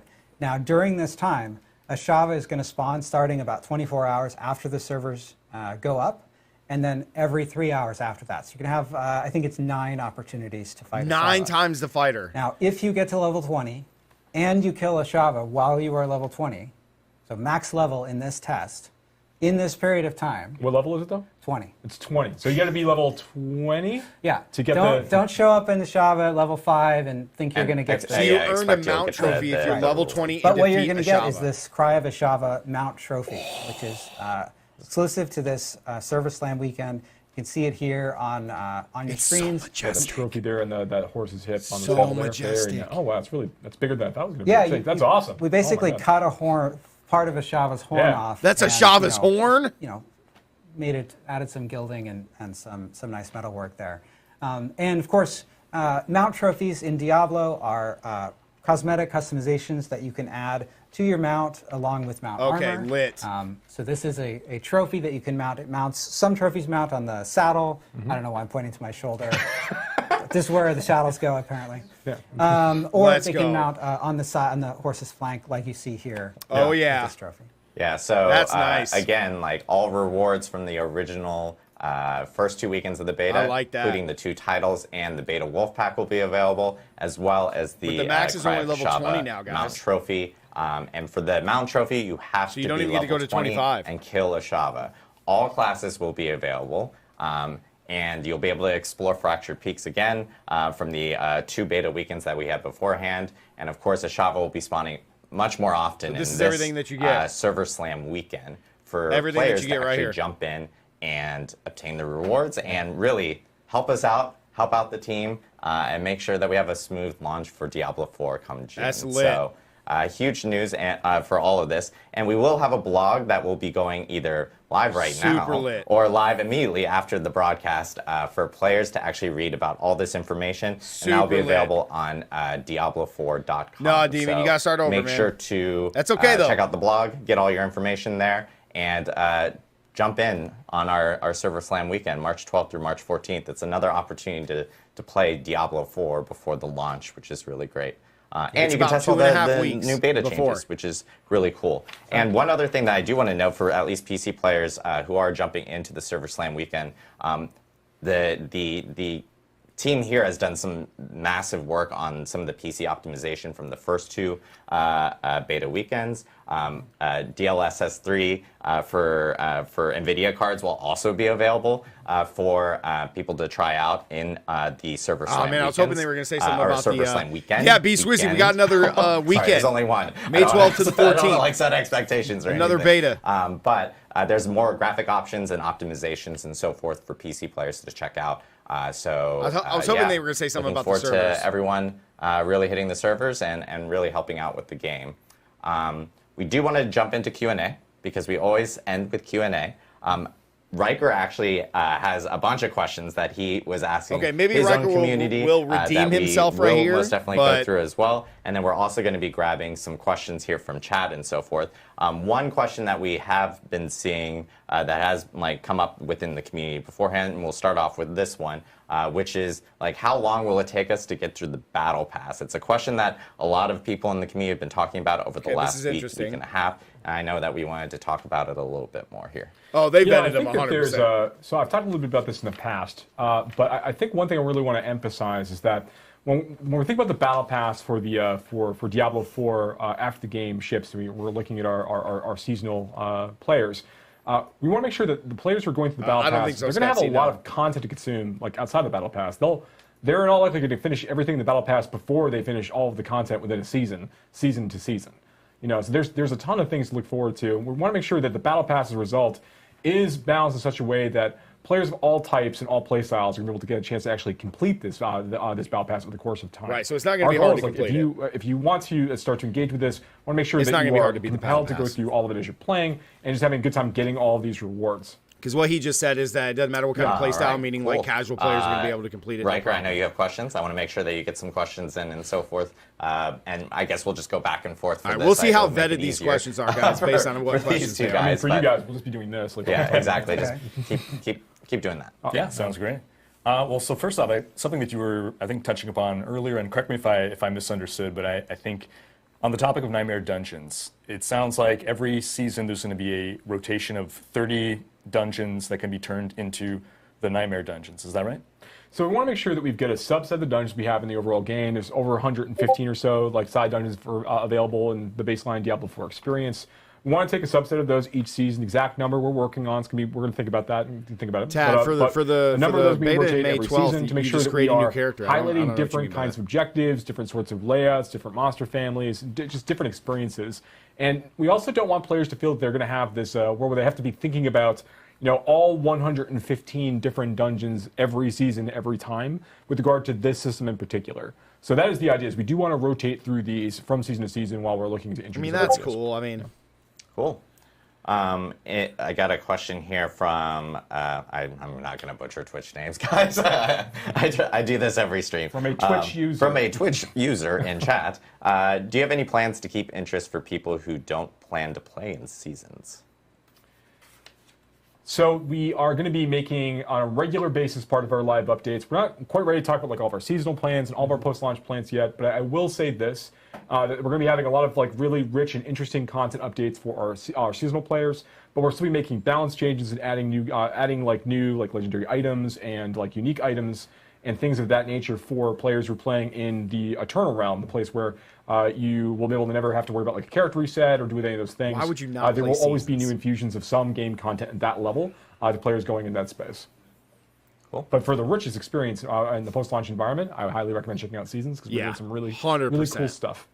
100%. All right. So one thing that I noticed in the December press beta to the public beta was that changes were made to the skill tree. There were like new passive skills, there were new paths made amongst the passive nodes. So I'm wondering, was the skill tree designed in such a way that you can, over the course of seasons or expansions, add new passive or active skills?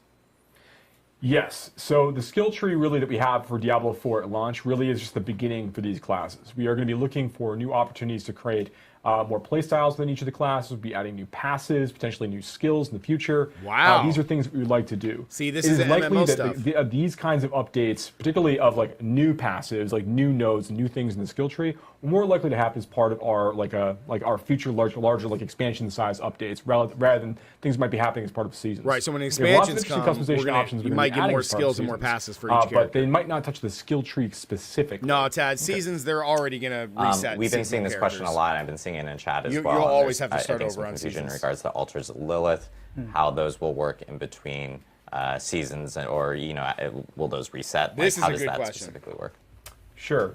So Altars of Lilith are one of the features that players can go and collect basically in the overworld that we're going to contribute to their renown total within each of the zones. Well, and give permanent character power as well. Well, I'm going to get there. Okay. So there's two purposes really that the Altars of Lilith have. They have this larger collectible feature where you want to kind of go get all of them for the stat points that you just called out. Yeah. And then they also provide the renown. So renown is reset on a seasonal basis. So when you start a new character, your renown score goes back down to 0. You'll have to go and finish side dungeons, go do side quests. That's fine. Go find Altars of Lilith, go do these things, or to kind of get that renown back up to unlock all of those benefits. Now, you don't need to go do all of that content in the zone to max out your renown bar. There's actually way more activities that grant renown than you actually need to complete in order to finish going through and filling up all of the renown and getting all 5 tiers of the rewards. When it comes to the stat gain, so basically, to your point that you were just speaking about, Altars of Lilith also have another purpose, in that when you find one, they give you a stat boost that's supposed to apply to your character and all characters in that realm. Perfect. The way that's going to work is that once you've collected that stat boost from a specific Altar of Lilith, that stat effect is going to propagate out to other characters of that game type. So basically, hardcore is going to have its own progression for this, where it's like if you were playing a hardcore character at launch and you go and you do all these things, those stat boosts you collect will propagate to your hardcore characters you would make in the seasonal realm. And the same is true for players who are playing in the normal realm and playing the normal game mode. All the stat boosts they're unlocking via the Altars of Lilith will also unlock for their seasonal characters in the future, such that players don't need to go and collect every Altar of Lilith with every new season, but you do want to get some of them. They do still grant experience, and they do give you some bonus towards your. So you just go find all the altars, and then all your characters will be able to have it. That's great. Do every single one of them every single time. We want that to be a really fun experience for players to engage with, particularly while they're exploring Sanctuary. I might try hardcore this new beta and have that bit of fun. Otherwise, Diablo Immortal. As soon as I found out it was pay to play, I'll never play that game ever in the future. Right. So characters, if you unlock a permanent stat boost in Season 1, that will persist into Season 2. That's correct. That's awesome. All right. So With you won't regards have to item redo the farming, we altars touched each upon how season, so that's Helltide, nice. You can target farm specific slots. Is there any other kind of item types where either you can only get this item in this zone, this location, or is there some greater propensity for some items to drop off certain monsters, anything like that? So we have a number of Okay, different I'm just going to go ahead and say creatures in this. the I game that have a 100% chance to feel drop like particular Blizzard just things. handed World Riker bosses, for these example, damn have questions. a really, really good chance to drop Scattered Prism, which is the crafting material you need in order to add sockets to items in the game. These are not questions And then there from are fans. certain content types that have the chance to This is not grant Q&A certain from materials. fans. Like Fiend Roast, for example, really only shows up in Helltide areas. And the only way to raise the level of your glyph is by going through and doing Nightmare dungeons. When it comes to item farming, we also, and I've talked a little bit about this in the past, but I think it's good to remind people and also just to continue talking about it, right? Because it's a new mechanic. And that is that when you're fighting creatures of a certain monster family, like zombies or skeletons for their respective families, That's sad. those monsters have a higher chance to drop certain kinds of items.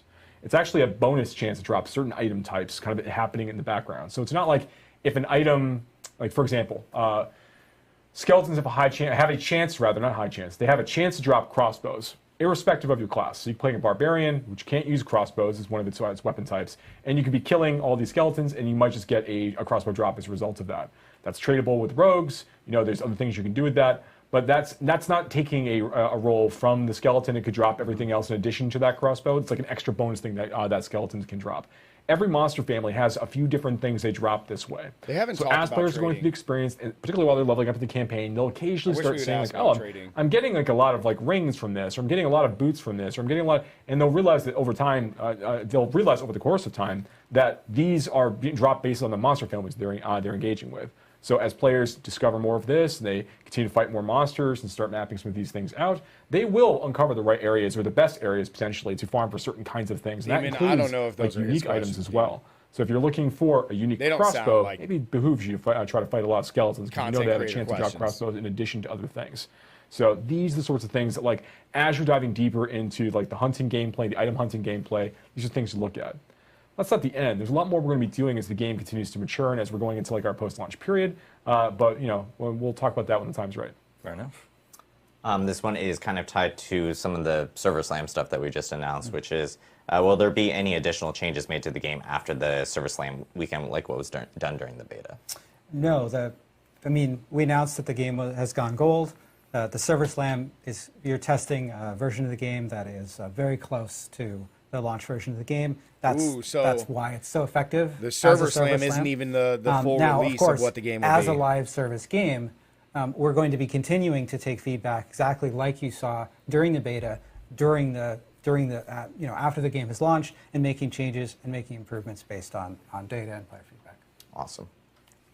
All right, overlay map versus mini-map. Mini-map is a little map in the top right corner. Overlay is what we had in the past in D2, where you have this semi-transparency of the large-scale map over your actual gameplay.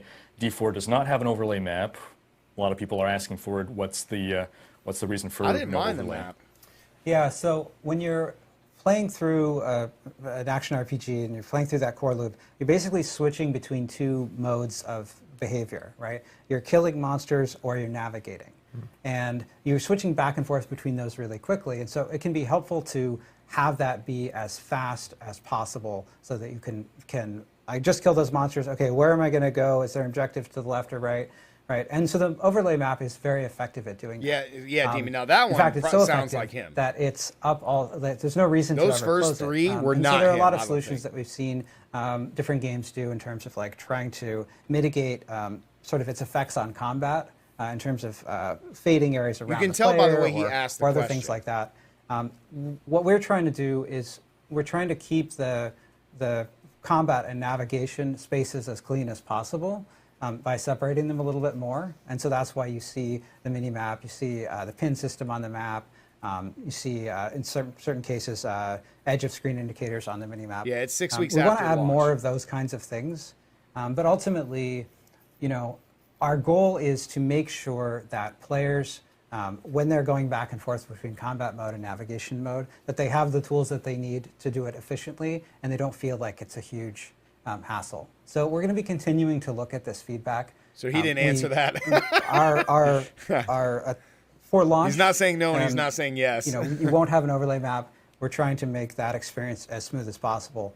But we're going to continue. I don't mind it either way. Some players really like it, some players don't. The map stuff is fine either way. I'm going to keep mine in the top right. I'm not all dungeons going to be single floor iterations? Same thing with Last Epoch, that's why I don't do traversing, or are we going to get like maybe multi-level dungeons or anything that brings like elevation or depth and so forth into those? You know, it's interesting that one of the things that we did in Diablo 4 that's really cool is that you don't have to load between dungeon floors. Yeah, I don't mind An interesting effect of that is that you might not always notice when you're going down a floor into a lower floor. There is there are staircases and there are sort of moments where that shows up, and there's UI that appears that shows up. But in many cases, our dungeons do have multiple floors, and because it's so seamless, you don't always notice. Now, in terms of when you think back to Diablo 1 and adventuring down through the cathedral, and it's this very deep dungeon. Our dungeon tech can certainly do that too, and that's certainly something that could be a cool option for the future.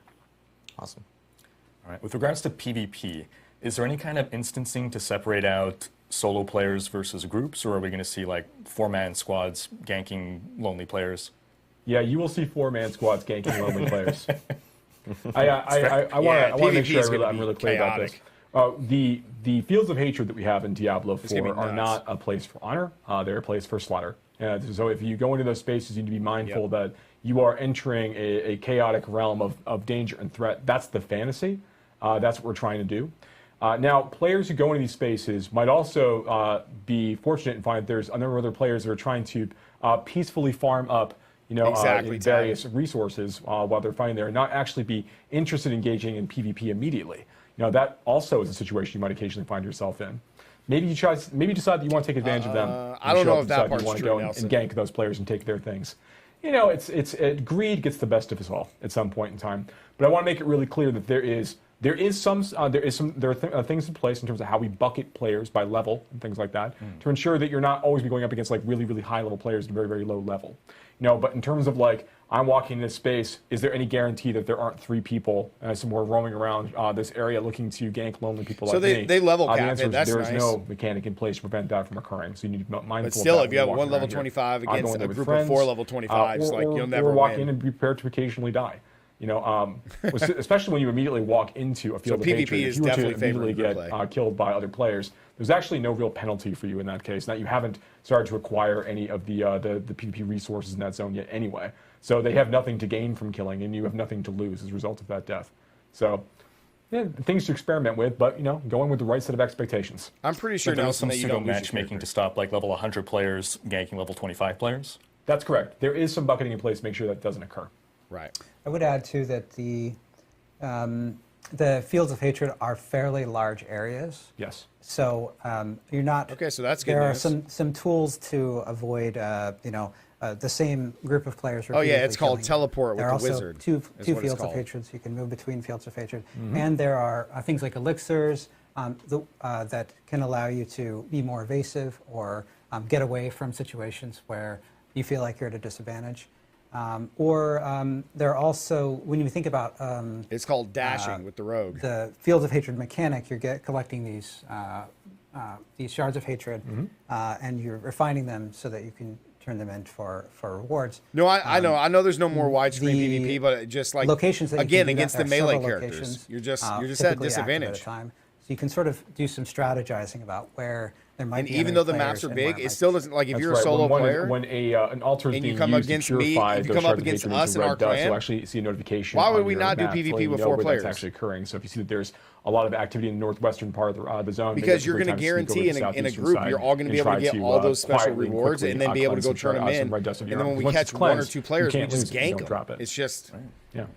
Awesome.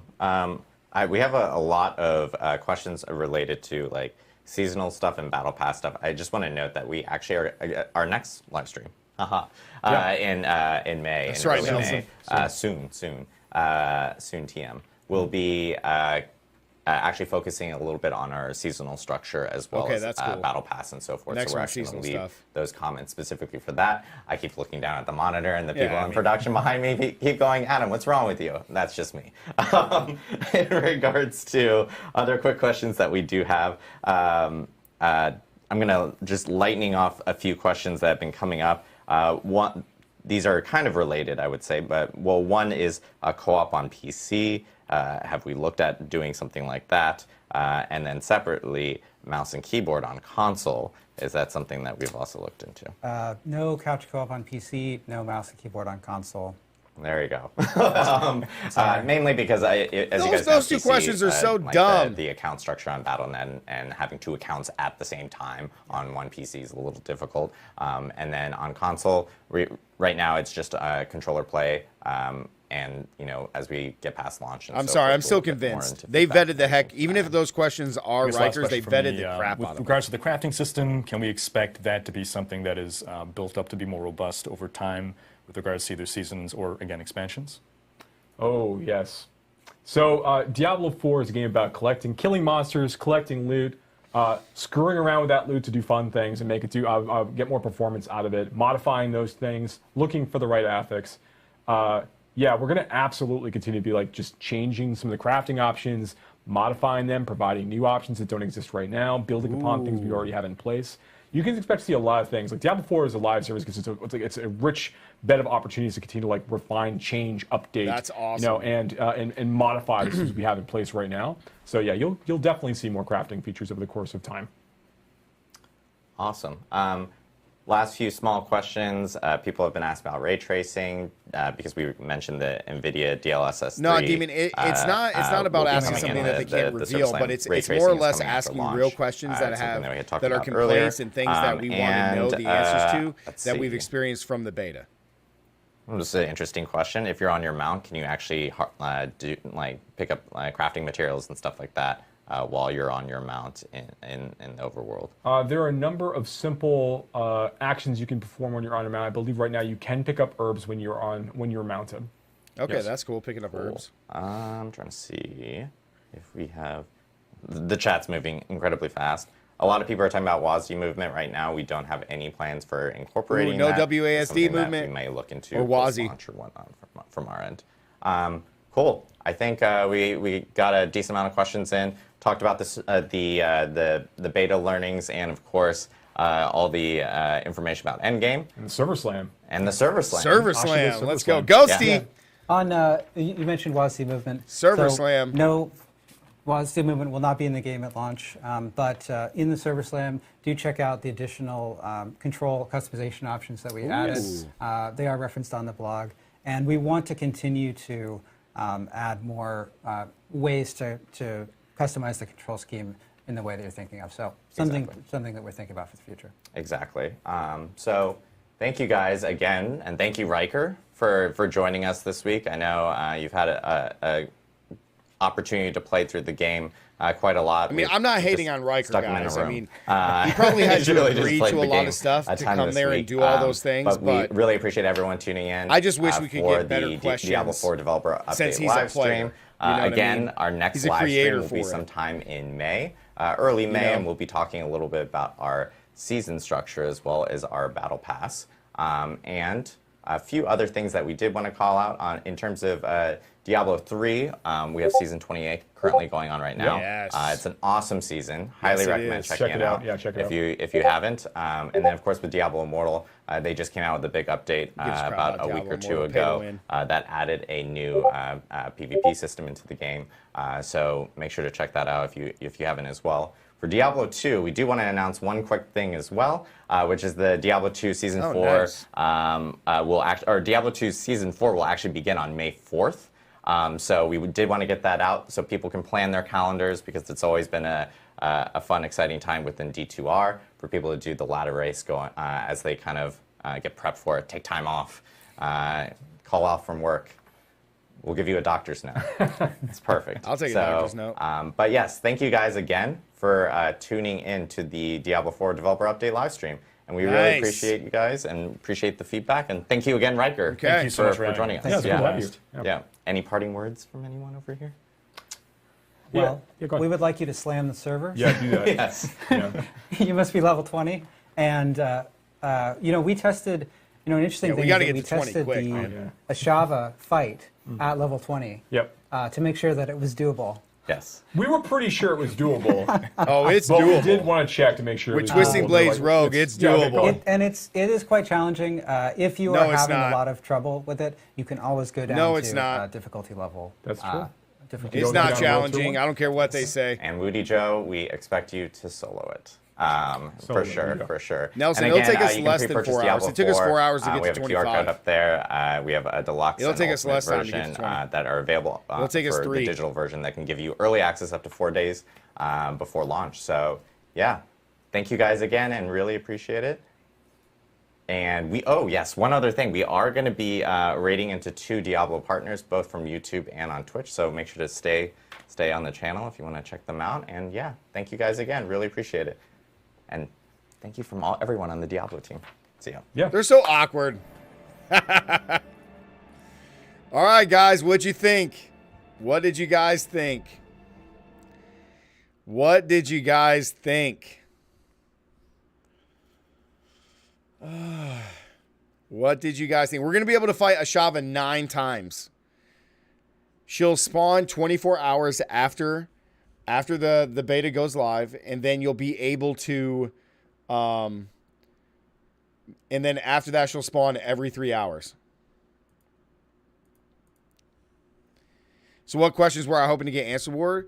I would have liked more questions about why the melee characters suck so bad. Because all they said was get to endgame for your melee characters, and then, because they suck so bad, we're going to make them more durable in the early game. So, like, I would have loved more information on that. They did get to some good ones. The teleportation was good. That was very good to figure that out. The PvP stuff was very important. The dungeon backtracking was good. I'm glad they fixed that. Let's see.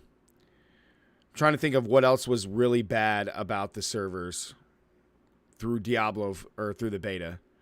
The dungeon resetting is okay. I think that's fine. The dungeon resetting is just fine. Let's see. You can answer that. To them, they fixed it. Sure, but like, it would have been nice to. It would have been nice to get more information on it. It would have been better. Not being able to leave town. Yep. That would have been a good one.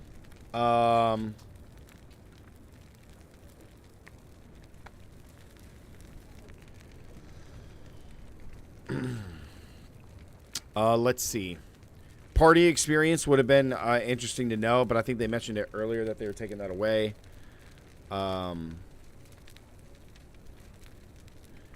even with the monsters that they talked about, they said, oh, the monsters are, there's some monsters that just destroy melee characters. So instead of giving buffs to melee characters, we're just going to make those monsters weaker. They said they knew about that last stream. Looking forward to messing around with the board. There were a lot of dodges of this we wanted to know. No, JP, no, I don't know if it's, no, I don't think it's 30. It was last I knew it was 25, but you had to get to Act 2 to unlock the mounts. Yeah. Yep.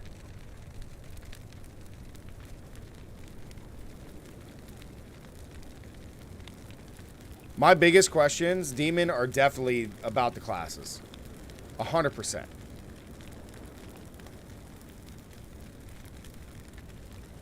Well, if they addressed it, Demon, then I haven't seen it, or they didn't address it clearly enough for me.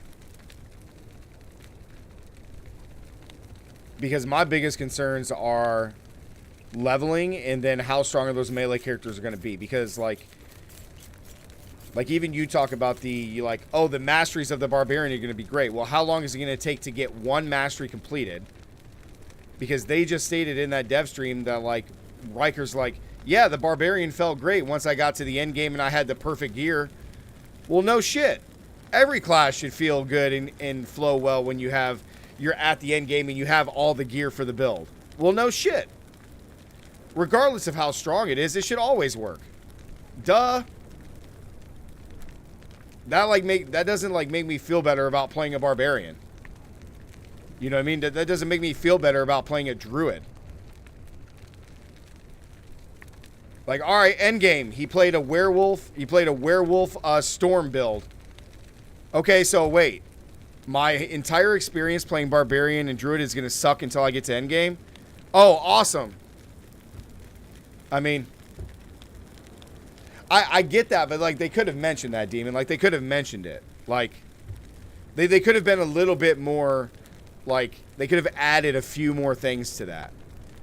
Because to blanket it with like, oh hey, every class is going to be good at the end game. It's all going to flow well.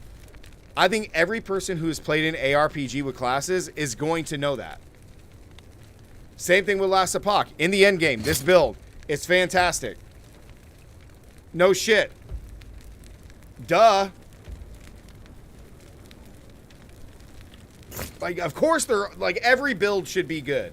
Like, every build should flow very well. Every build should glue or gel, like Riker was saying. Like, every build should do that. Even if they're like, hey, the werewolf build is this power level and then Twisting Blades is still stronger, the werewolf build is still going to flow well. You are in the end game. You have all your perfect gear, all the legendary aspects, everything. Of course it's going to work. But then they go on and talked about the early game. This is like they said that in there. They're like, hey, look at these changes that we made. We found out that barbarians, they take more damage, or like, because they don't do enough damage, we're going to make them tougher. So we're going to give them more survivability in the early game, but make them do not any more damage in the early game. So it takes me longer to die, but it also I don't speed up the process of getting through the game.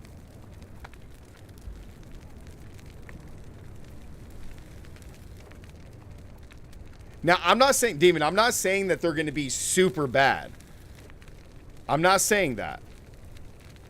But, like, they addressed the early game with those changes. Why couldn't they have talked about how Druid and Barbarian needed these buffs? They explicitly stated that, like, the feedback from the entire community is how bad both these classes are. And then they go, our answer is get to endgame. Then they'll be good. Again, how does that make me want to play a Barbarian or Druid? Those changes were good. They don't need a buff. So you're saying that the change, they like, I'm not like arguing against like it being bad. Those are just questions I would have liked. I would have liked a little bit more feedback about the melee classes, because through that entire spit, they just talked about how a lot of the monsters in the game deal more damage and make it very hard for melee classes to play. So if in the end game the melee classes are good, what's the experience going to be like until you get to end game with a melee character if everything is against a melee character in the game? Like, if it's harder to play as a melee character through the entirety of Diablo 4 until you get to end game, there's nothing that they've talked about that's going to make it better.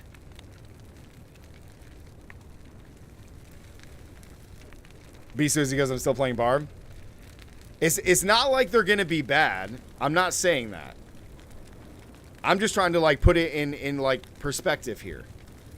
Because the feedback they got collectively, I think we all can agree, whether you liked it or not, and you got to be objective, is that the Barbarian and the Druid absolutely sucked ass in the beta. They were non-existent compared to the other three classes, even if you enjoyed it. So then they made these changes, and they go, well, Barb is going to have 10% more damage reduction. Great. He does more damage when he whirlwinds, but it costs more fury, so it balances. Okay, great.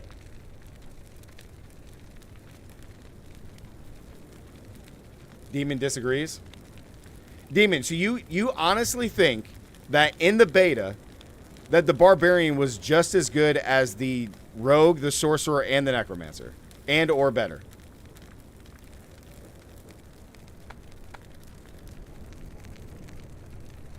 Andrea? And that could very well be true. That could very well be true that when you get to endgame, that Barbarian and Druid are very, very strong.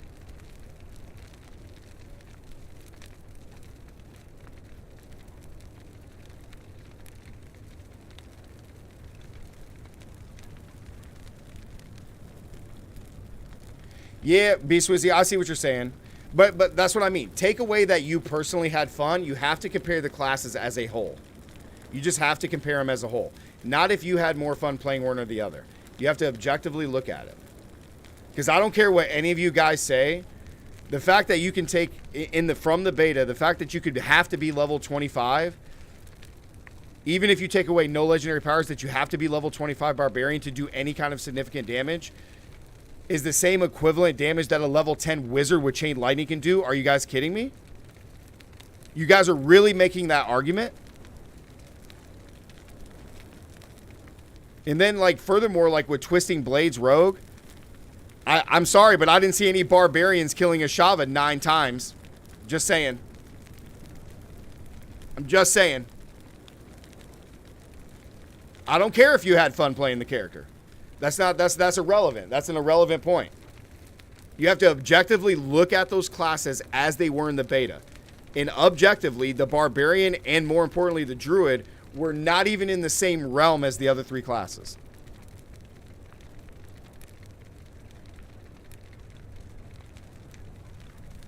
I didn't see any druids or barbarians killing a Shava 9 times. Didn't see it. Didn't see it. And again, the fact that, like, all the evidence that we've seen so many clips, guys, we've done them live on stream, where, like, you have the barbarian and the other 3 classes all at the same exact level fighting the same boss, and it's taking the barbarian 2 or 3 times as long to defeat that boss. I don't care if you had fun playing it. The point is that the barbarian is taking twice as long to kill a boss at the same level as the other classes. How are you saying the barbarian is just as good? You can't. You can't do it. You can't say it. Yeah. Like, I don't give a shit if you had fun playing it. Like, so when they make these changes, like, oh, hey, so now we didn't make the barbarian and druid any better. We just make you survive longer.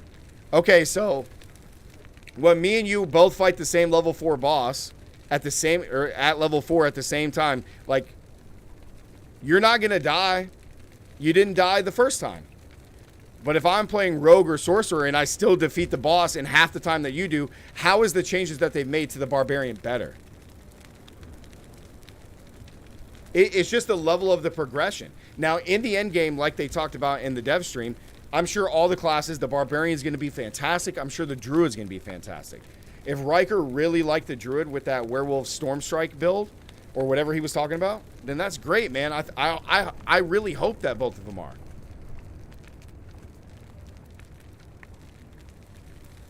You were figuring this on only the one world boss? What are you talking about, Tad? No, Tad. From the beta, you can only fight a Shava.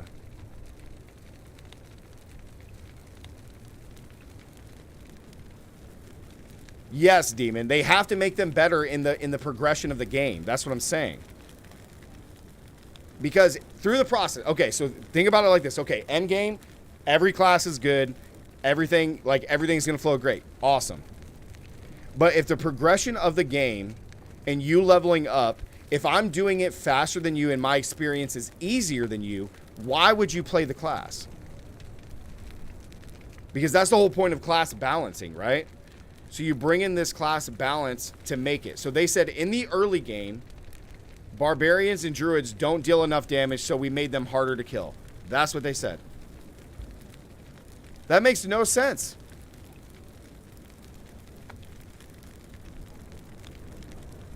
Twisted Blades is very strong, Demon, even without mastery.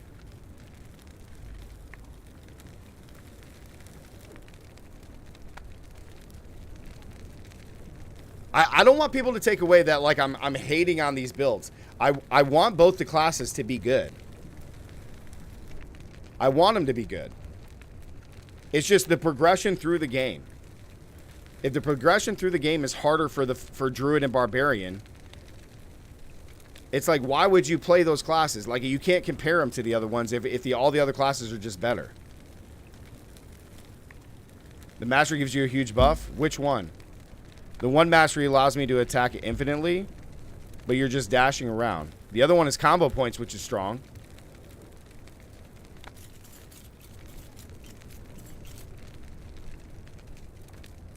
The triple. So to me, until you get to endgame should be where there's disparities, right? Just like we have in Diablo 3. Endgames should be where there's disparities, right? Like in Diablo 3, the wizard Tal Rasha build is far superior than any build that the barbarian has. It just is. Right? It just is. So in the end game, I think that's where you have huge disparities. But in Diablo 3, the leveling process through any of them is pretty equal how fast you can level up. Like Necromancer is probably the only one in Diablo 3 that really has a huge gap because of Corpse Explosion. So like the leveling process in Diablo 3, regardless of what class you pick, is pretty close. Like it's very close. In Diablo 4, it's not that way. In Diablo 4, from the beta, you're doing everything in half the time or 3 times as fast than you are a barbarian or druid.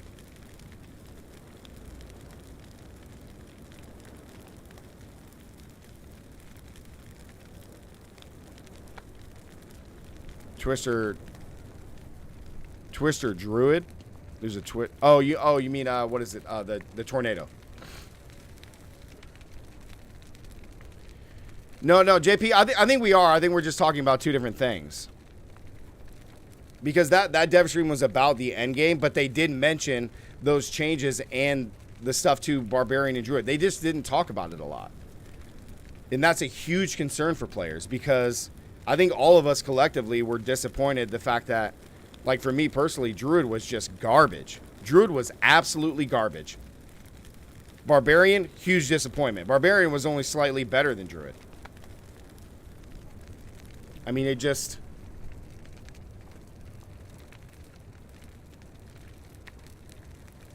And those changes that they did are great. Like those changes overall are probably going to be good.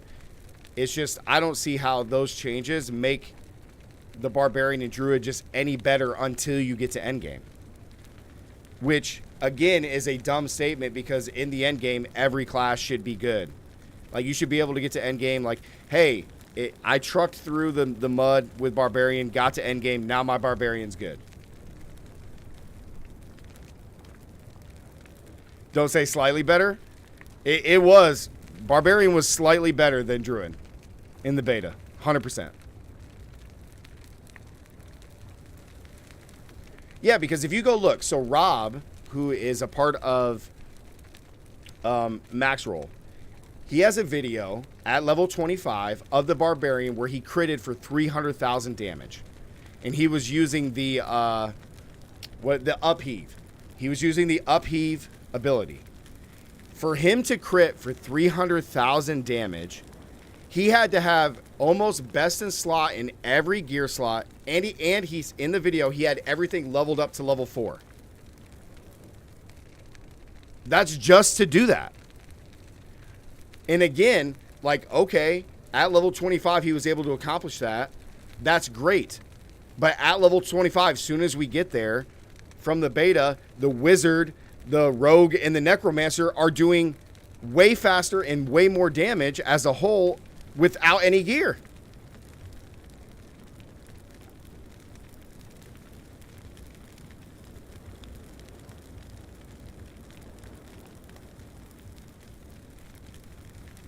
Right, Destin, but we have to base it off of what we know in the changes that we have.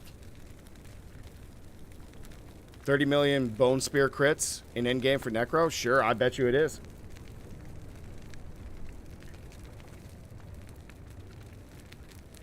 And Demon, there's no way it was just 2 legendaries. I must have not had it then when we were trying to build it. Because I wasn't critting for that much when I was using upheave with the barb.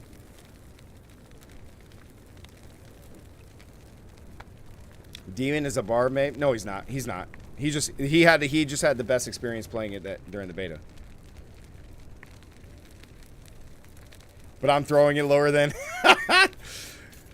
I mean, hey, again, guys, I want both the classes to be good, especially Druid. I want to play Druid. I really do. I want to play Druid more than any of the other classes currently. But with the state of how Druid is, I cannot main Druid. I just can't. Kieran, what's up, dude? It's over 9,000! I just can't main him yet.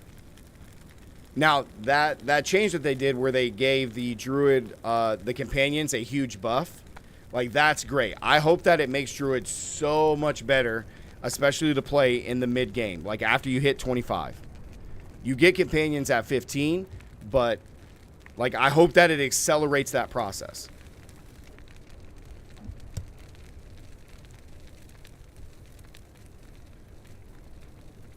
The ranks from the beta is Rogue, Barb, Necro, Sork, Druid. How in the heck do you have Sork at 4, Demon? Are you insane? Are you insane?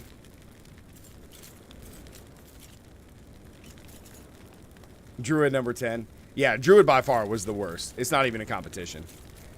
Druid by far. All right, hold on. Let me think about this objectively. Sorcerer versus Sork versus Necro. Which one was better in the beta? Let me think.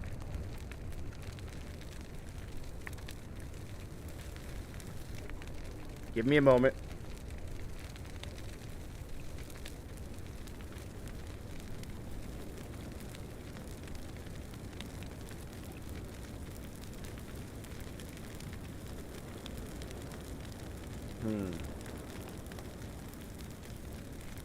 Where's Ashton Kutcher? Yeah, pool corpse explosion was pretty nasty. That was pretty busted.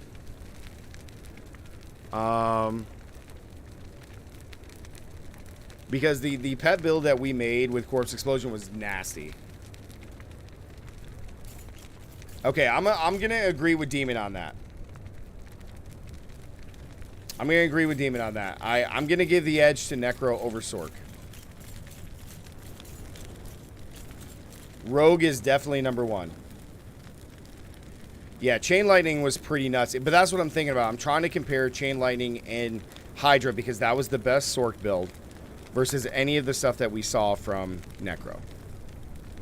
Because Chain Lightning at the time was insane. So it's really hard to... But also Bone Spear was bananas.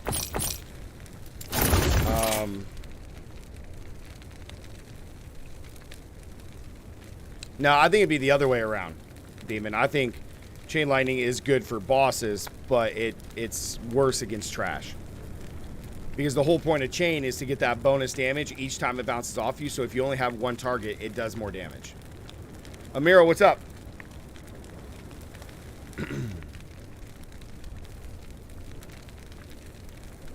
Oh, wait. Yeah. I forgot because, yeah, you're right, Demon, because I didn't have that power where it bounced to 2 other people. You're right, I didn't have that additional power.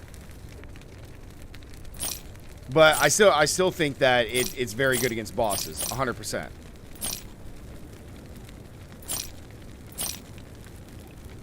Because you only have one target. We tried that, Demon. I had Fireball in there with Chain Lightning. I had tried that.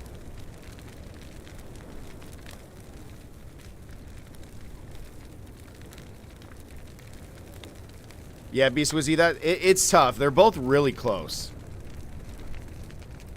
Your Sork was boring because it was so busted, yeah. But they nerfed Chain Lightning, so... They didn't nerf Hydras. Hydras is still going to be nuts. But...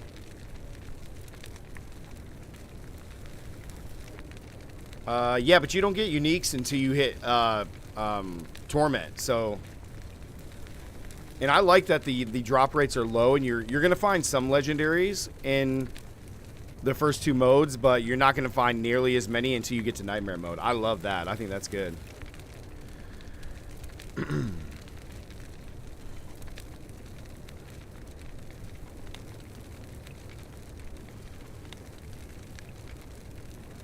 Yeah, Demon, I don't know if I put Barbarian over Necro, though. I just can't. I can't put Barb over Necro. I just can't do it. Let me see something real quick.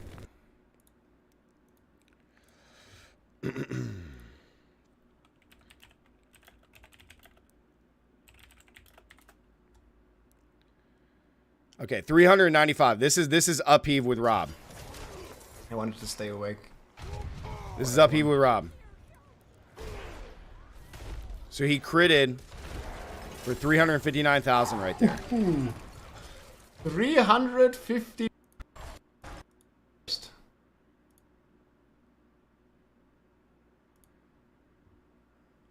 Man, I thought he showed the gear on here.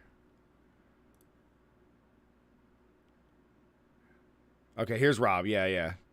100 plus fight. K crits on bar. I want to see the gear.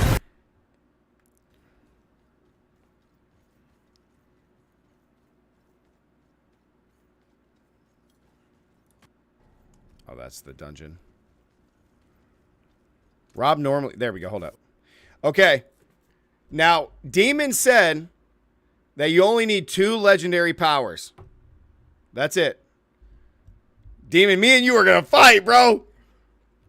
This is Rob's build that is doing all that damage. He has everything leveled. Everything is legendary. Everything. Everything is legendary. It's leveled up at least 3 or 4 times maxed.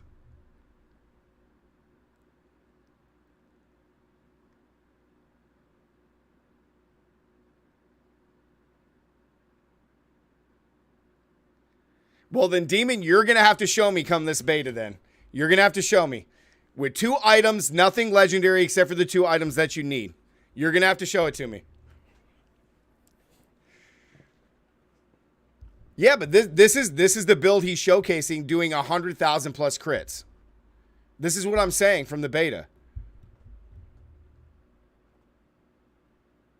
I got to see it then. I got to see it, Demon. I got to see it. But until then, he's the only person that is critting this much. And his build is completely decked. Guys, I hope Demon proves me right. I want to see it. Because I want to believe in Barbarian again. I do. I want to believe in Barb again. But this is his build. Well, still, Demon, even if it's only 5 levels less, I mean, even if you're critting for 80, 90K with 2 legendaries, then it's like, that's great, you know, but he has everything decked out, leveled up. He has gems in absolutely everything. JP, I hope he does. I hope he does. I really do. I hope he does. Because I want Barbarian to be good, man. Like, Barbarian in this game with all the different weapon types and everything just seems awesome. But from the beta, man, it was just like such a horrible experience leveling with him. Well, JP, I'll be streaming, so we'll be able to see it. He spent like 3 million gold upgrading his gear. Exactly, man. But, so here's my point with this, right? This is my point. If it takes something like this... Because we don't know if Demon... I'm not saying Demon's lying. I'm not saying Demon's wrong. If Demon's right, then it's amazing. I hope he is. But until then, if this is what it takes for the Barbarian to be good at 25, and you don't have to have all this for a Sorcerer, a Rogue, and a Necromancer, because you only need Necro with the Corpse Explosion. You only needed the 1 power. Twisting Blades Rogue, you need 1 power. Sork, you need 1 power for Double Hydra. So for the other 3 classes, you need 1 power, no legendaries, nothing needs to be upgraded, no gems, and you're clearing and doing things so much faster, and it takes a Barbarian to get this to equate it. How does that make sense?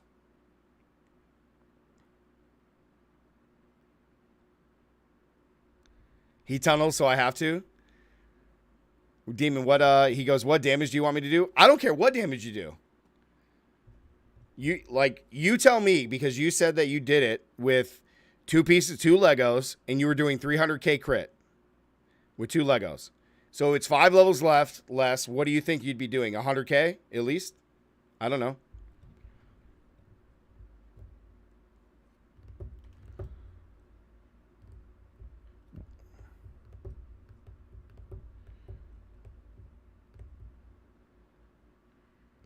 Destin, that's a good point. It's time to kill. Yep. Demon, I'm hoping you prove me right. I want you to prove me wrong. Losing 5 skill points. That's fine, man. It's fine. We'll still make it as best as we can. We'll still make it as best as we can. I want Demon to prove me wrong.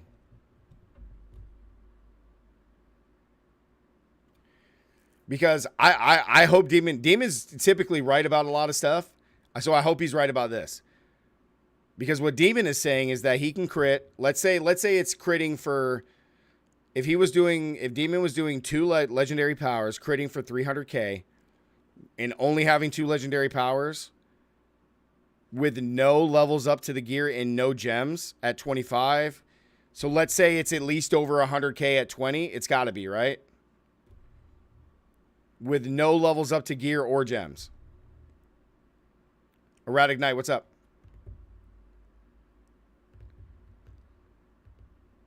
No doubt Barb needs some love in the early game, hands down, most likely.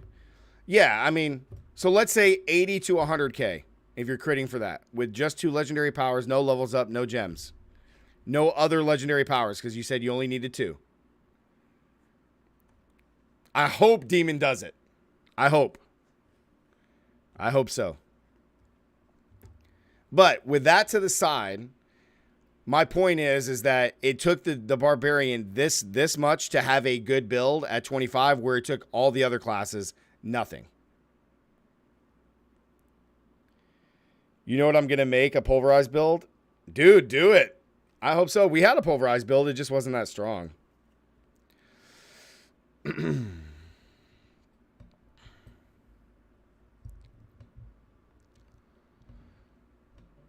JP, yeah. I mean, but here's the thing. So if Demon's right and he proves me right, then that means all you got to do is get the 2 powers, and then leveling through the rest of the game is going to be very good for the barbarian, which is awesome.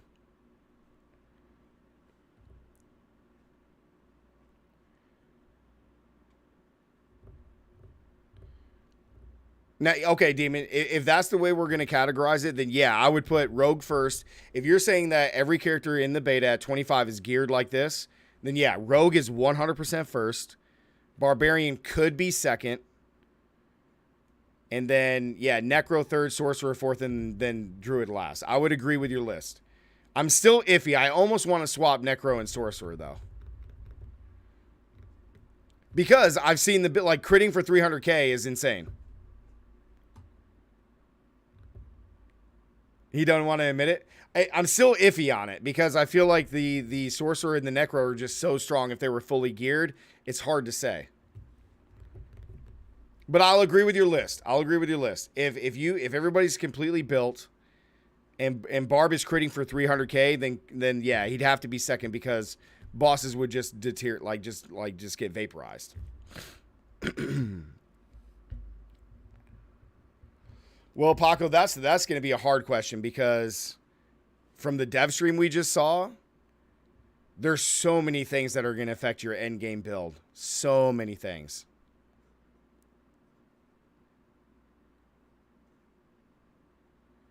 It's going to be so nuts. Like this is why we love the community, man. Everything's good. Good conversation. Everything's great. Because here's the thing. I don't want any part of Diablo 4 to be bad. I just don't. I don't want there to be any disparity. I want to be able to go in and pick any class and just have a kick-ass time playing it. Yeah, Kieran, you're 100% right. Yeah, he pops all 3 of the shouts. All 3 of these he pops. Yep. Greg, what's up, dude? Yeah, no. We're a family here, man. We're a family here. Like, this is awesome. Like, this is how the barbarian should be playing anyway. It shouldn't take him being fully geared for it to happen. That's my point. It's like another one I'm adding. Like, you should be able to do this, all this, what he's doing. Maybe you shouldn't be able to criticize, like, that's fine. But you should be able to move through this and have this kind of experience with the barbarian without being fully geared. At 25.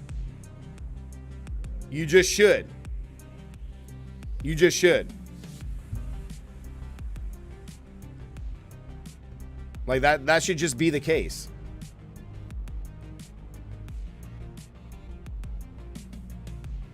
And it should be the case for the druid too. The humanity. Yes, sir. Yes, sir.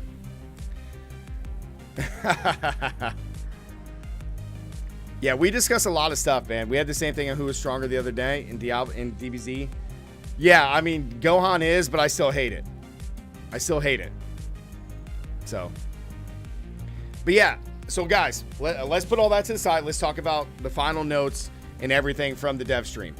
I think there's a lot of good things that they're doing for the game that we got a lot of information on.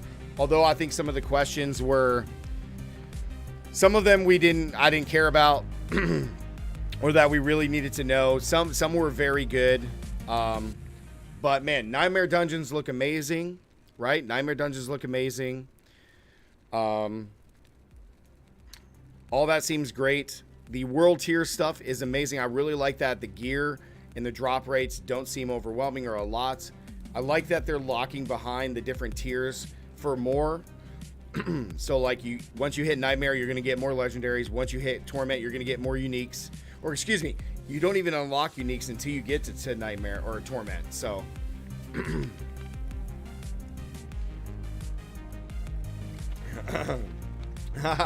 Demon committed now. I love it. Let's go. It's over 9,000. Yeah, Demon's been here from the get, man. I love it. I love it. It's all great. It's all great. Because I want it, because guys, I'm gonna play all the classes, so of course I want them all to be great. Especially Druid. Like, I want a main Druid. I want to main Druid so badly. But yeah, the item system seems great. The glyphs in combination with the Nightmare Dungeon seem amazing. Being able to get glyphs, not only get them, but then level them up to make them even stronger is awesome. The Paragon board with that stuff is really cool. And I really like that we saw how the additional buffs to those glyphs are added in, because like having a certain dexterity or a certain strength or something to add that additional value, like gaining 16% more damage was insane, right? So that's going to change how your path is going to go on the Paragon board, which I think is awesome. It just leaves up so much customization for your characters, like by the into the end game. Like, it's just going to be amazing. Like, I don't see how anybody's going to look at like the end game progression, and once you get to end game, and how much you can customize your character and be like, oh yeah, this sucks, you know. Was a bit confusing coming in mid discussion and see like you guys were arguing. We weren't arguing, okay? We weren't arguing. We both want the Barbarian to be good. Demon just feels the Barbarian is better than what I think the Barbarian is currently. That's it. Yeah, Paco, we can do some more bounties today. I'm down.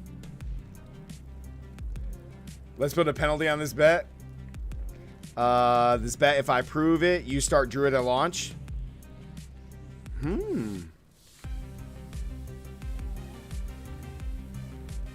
Okay, chat, how do you guys feel about this? Okay, with me and Demon's little thing. If the server slam next month, you know what? Yeah, server slam next month when we play. If Demon can prove that he's doing 80 to 100k critting with 2 legendary powers, then I start Druid on launch.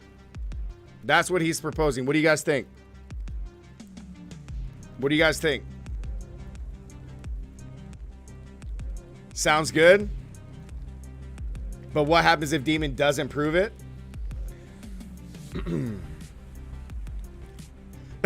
Ghosty! Ghosty, don't do that to me. Correct, Kieran. He can't upgrade his gear and he can't use gems, because he said he did it in the previous one with only 2 legendary powers. So he only gets the 2 that he needs for the build. No gear upgrades or gems. And because it's 5 less, he has to crit 80 to 100k. If Demon loses, he has to start Druid. No. So yeah, here's the deal. I'll counter propose. If Demon proves me right, then I start Druid on launch. Okay? If he is wrong, he has to do 10 gifted. Okay, he has to do 10 gifted. No, Kieran. No. That's the deal. If he's wrong, he gives 10 memberships to the channel. If he's right, I start Druid on launch. Deal? It's over 9. Let's go, baby. All right, it's in. Deal. All right. Sounds good. Sounds good to me. Ghosty, don't do that. Shake hands. Let's get handshakes in the chat, everybody. Handshakes in the chat. Confirm the deal. We are men and women of honor, okay? We stand by our word here.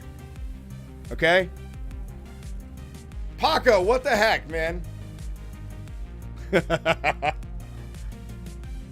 Let's get handshakes in the chat. Handshakes in the chat. Confirm that deal. Let's go. Handshakes in the chat. This is why I love you guys. We're having fun. Let's go.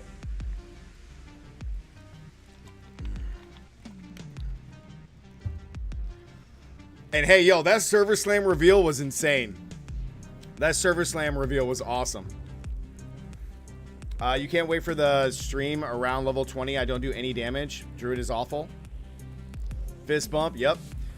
Yeah, guys, make sure you play in the Server Slam, okay? It's open to everybody. You don't have to pay to play or pre-order the game to play it. Make sure you do it because you're going to get all the rewards, including the new mount for the new mount cosmetic. All you have to do is reach level 20 and defeat a Shava once, and you get it. So make sure you do it. Nope, it's a done deal. When we're streaming in the Server Slam, Demon does that. I main Druid at the start. Like I start at launch, I start Druid. It's a deal. I'm a man of my word. You have to watch War Struggle. No. Remember, they buff companions. So all I got to do is do a companion build and I'll be fine. Okay? It may suck, but we're going to do it. Let's go. I'm going to post this in the Discord too, guys. I'm going to post the deal. Okay? Somebody link the Discord, please. No struggle.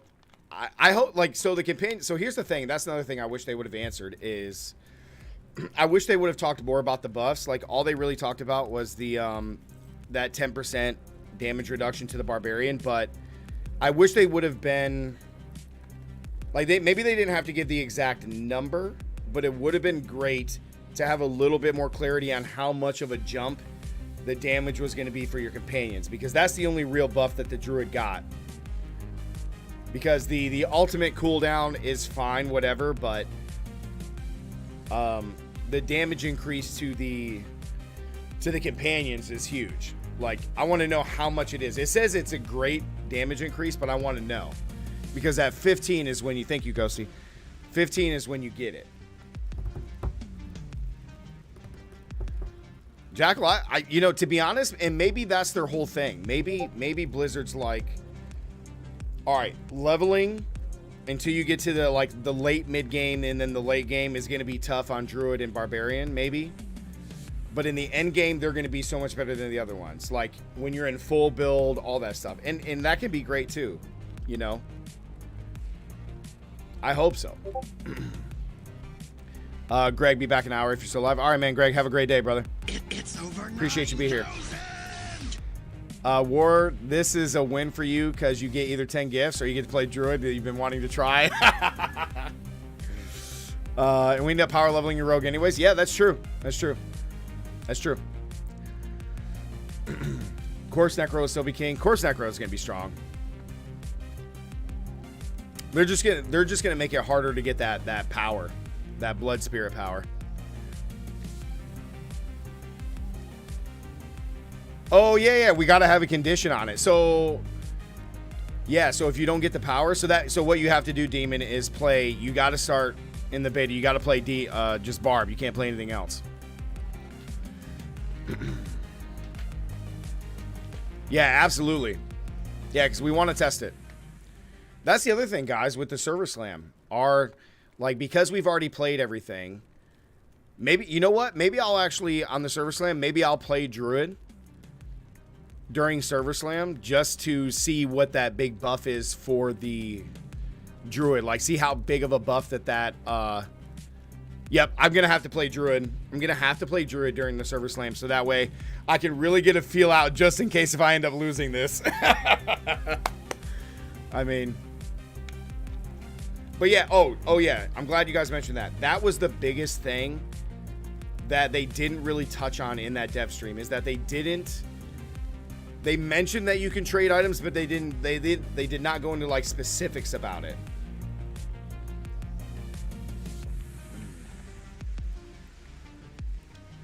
Yeah, I'm gonna have to play Druid during the server slam.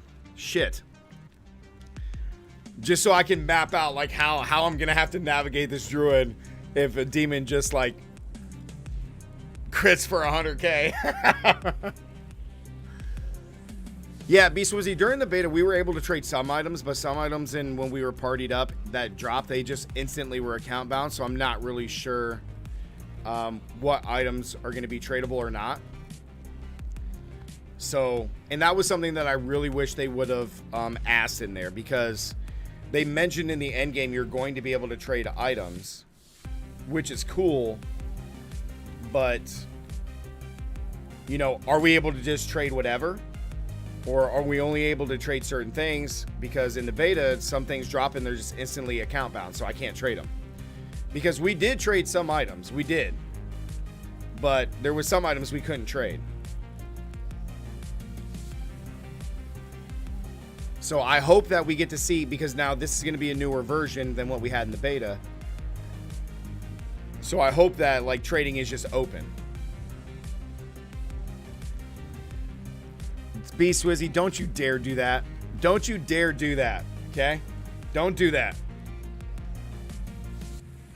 Yeah, remember, Demon? It was like it was like some items were tradable and some weren't. So maybe in this version, since it's a closer version to what we're going to have on release, we'll be able to trade more stuff. And maybe they just did that on purpose. Maybe like during that old beta, they limited trading on purpose. So, oh gosh. All right. K-War question. What's up? See, now I want to go in and, you know what? Let's do this real quick. Let's go in and do this real quick. I got a lot of stuff here. A lot of stuff saved up. So much fun to be had from June 2nd. June 1st, Jackal. June 1st. June 1st. June 1st. Because if you pre-order the game and if you pre-order the one with 4 days early access, the servers are live June 1st at 7 p.m. EST. So...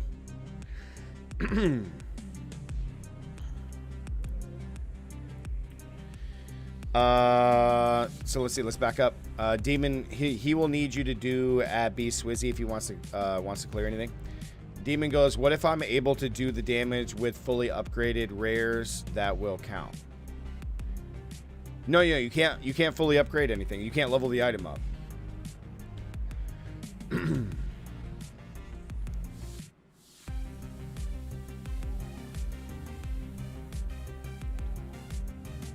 Because that's what you said you did it in the beta. You didn't do that. You just had 2 legendary powers. No items upgraded.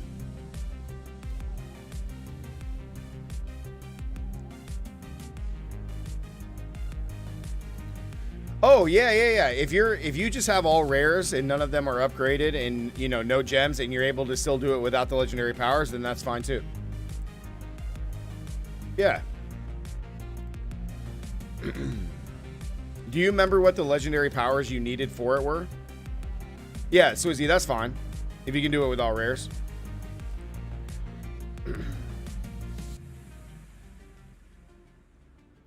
Because the biggest point is being able to do it at that max level. Being at 20, being able to do it. And to be honest, it would actually be... So I'll accept it if it's all rares. But they can't be leveled up. You can't have 4-star rares. They are what they are. Yeah, there's a kick, buffs, upheave, and then an upheave 1. Okay, gotcha.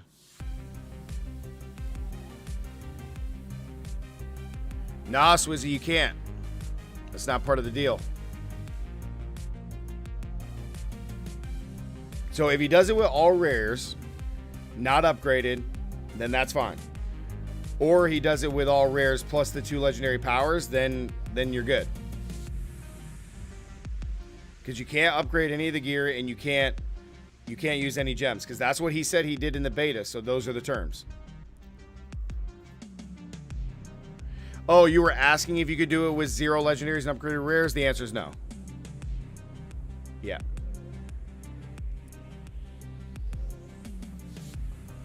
Yep.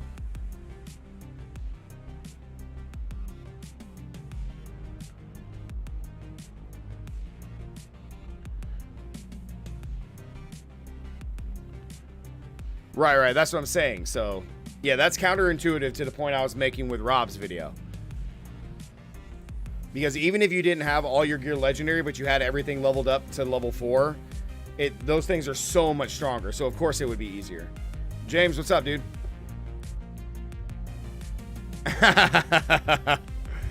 In fact, show how good the arsenal system is, Demon. Yeah, that's one thing we didn't get to see, was the arsenal system. Does it show it on here, actually? Let me see. We don't get to see it on here.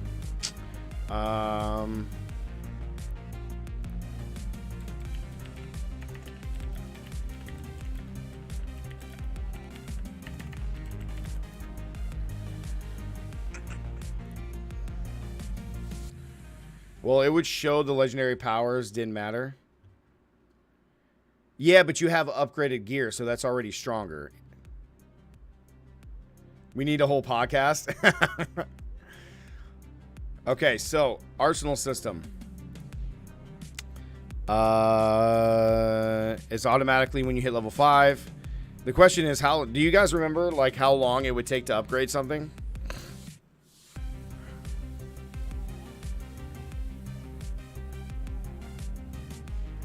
You max at 10.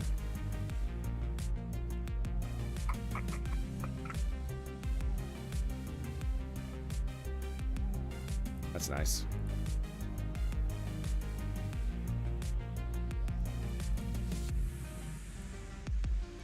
Barbarian. Okay, so it doesn't really say like how long it takes to level stuff up, but I thought there might have been to give us like some kind of idea, but that's okay. That's all right. What's up, man? My mate was struggling on GR120, then did your latest Necro build, and now he's just loving it. Hey, It's big over dub. 9,000. Big dub. Okay, guys, so this is Druid. So if we go here and let's just pick something. I guess we'll just pick something here. So we unlock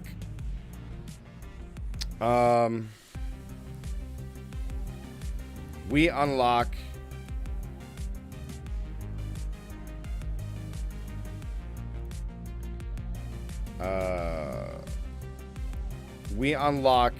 companions at 15.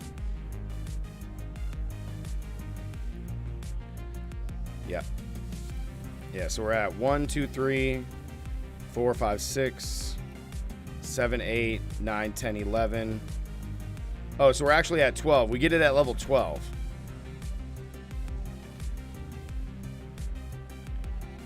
Passive. Summon 2 wolf companions that bite enemies for 8% damage. Active. Direct your wolves, leaping them on and striking for 35%. Wolves deal 20% increased damage to that. And then to fortify you, we don't care. When you critically strike, you gave this. Okay. Because, of course, ravens don't do anything. Vine Creeper's okay, but we're going to be running wolves. So I think for the most direct path to this, as far as what we do, is... Oh, can I not take that away? Reset.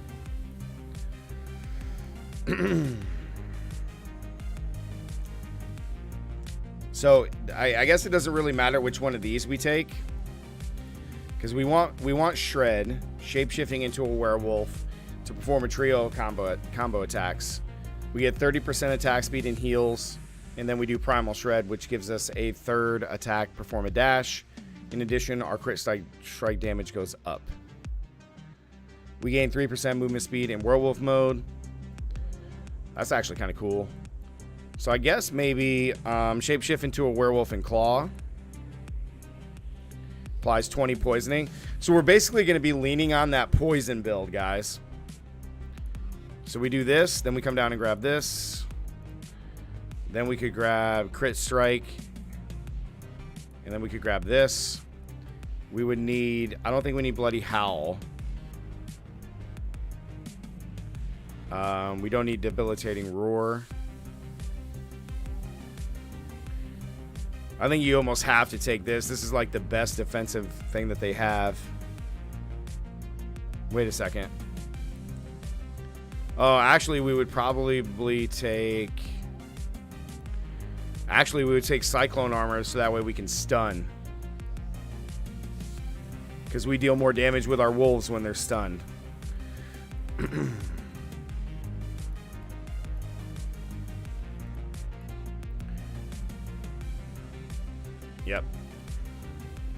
Yep. So this is kind of what we're looking at doing. Deal 3x 3% increased. Oh, that's distant enemies. We don't need that. And then our companions deal 10% more damage. What's this? And then we're down here. Yeah, Bulwark is so good. You went full poison. Yeah, Ghosty, I was trying to do that. James asked, in my opinion, what, in your opinion, is still the best way to farm usable parts, etc.? Seems to be, James, the best way is in the altar to unlock double bounties, and you do bounties. Because each bounty run that you can complete in 10 minutes, all 5 acts will give you 1,000 reusable parts and arcane dust. It'll give you about 350 veiled crystals. So you do that 6 times an hour. That's 6,000 reusable parts. I did a whole video on it. You could get it earlier. Yep, that's true. I could get it earlier with renown points. Yep. But like that's going to be the start. We have to go straight companions because of the damage increase. 100%. Yeah, no problem, man. Yeah, 100%. Attack speed on werewolves. Yep. 100%. Because then if we get the power like Ghosty had where our wolves become werewolves and then they deal increased damage and they do poison damage, we're like druid's probably going to be pretty easy to level through. So we'll see. And then down here like rabies, we take rabies. Rabies poisoning damage also increases the lifetime, dealing more damage. And then we do savage rabies. Or no, we do I think you spread rabies faster. Yeah, then 10% additional critical strike damage. That's huge. Poison enemies are slowed. And then you come down and you grab lacerate. One shaping skill. Oh, nice. So yeah, I mean, this is kind of the build that we're gonna. This is a rough take on what we're probably going to be doing with Druid right off the bat. Like, is like going this way because as soon as we get wolves, we're just gonna like be tanking. So yeah, that's probably what we're gonna do. 2 seconds, guys. I gotta use the bathroom. 2 seconds.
Oh, Ghosty. Also, Demon Muppets. I'm level 71 on Necro. Nice.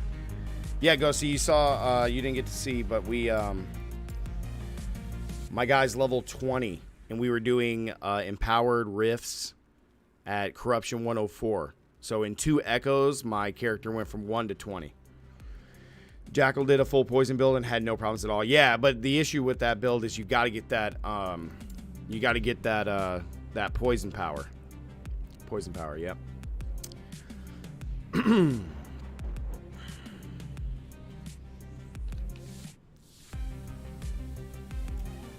In Ghosty, those 2 echoes were like quick clears. They weren't like full clears as far as like getting the maximum what is it? The maximum, I can't even remember what it's called. Whatever that maximum thing is. Oh. Yeah, what is it? Maximum can't even remember right now. Want to get my mage leveled up. Not gonna lie, I've watched some videos and that fat old man can spit some damage. Well, that's what me and Demon have been working on, is trying to get our corruption higher to power level other characters for everybody. So, like right now, my Reign of Dragons is corruption 156. So,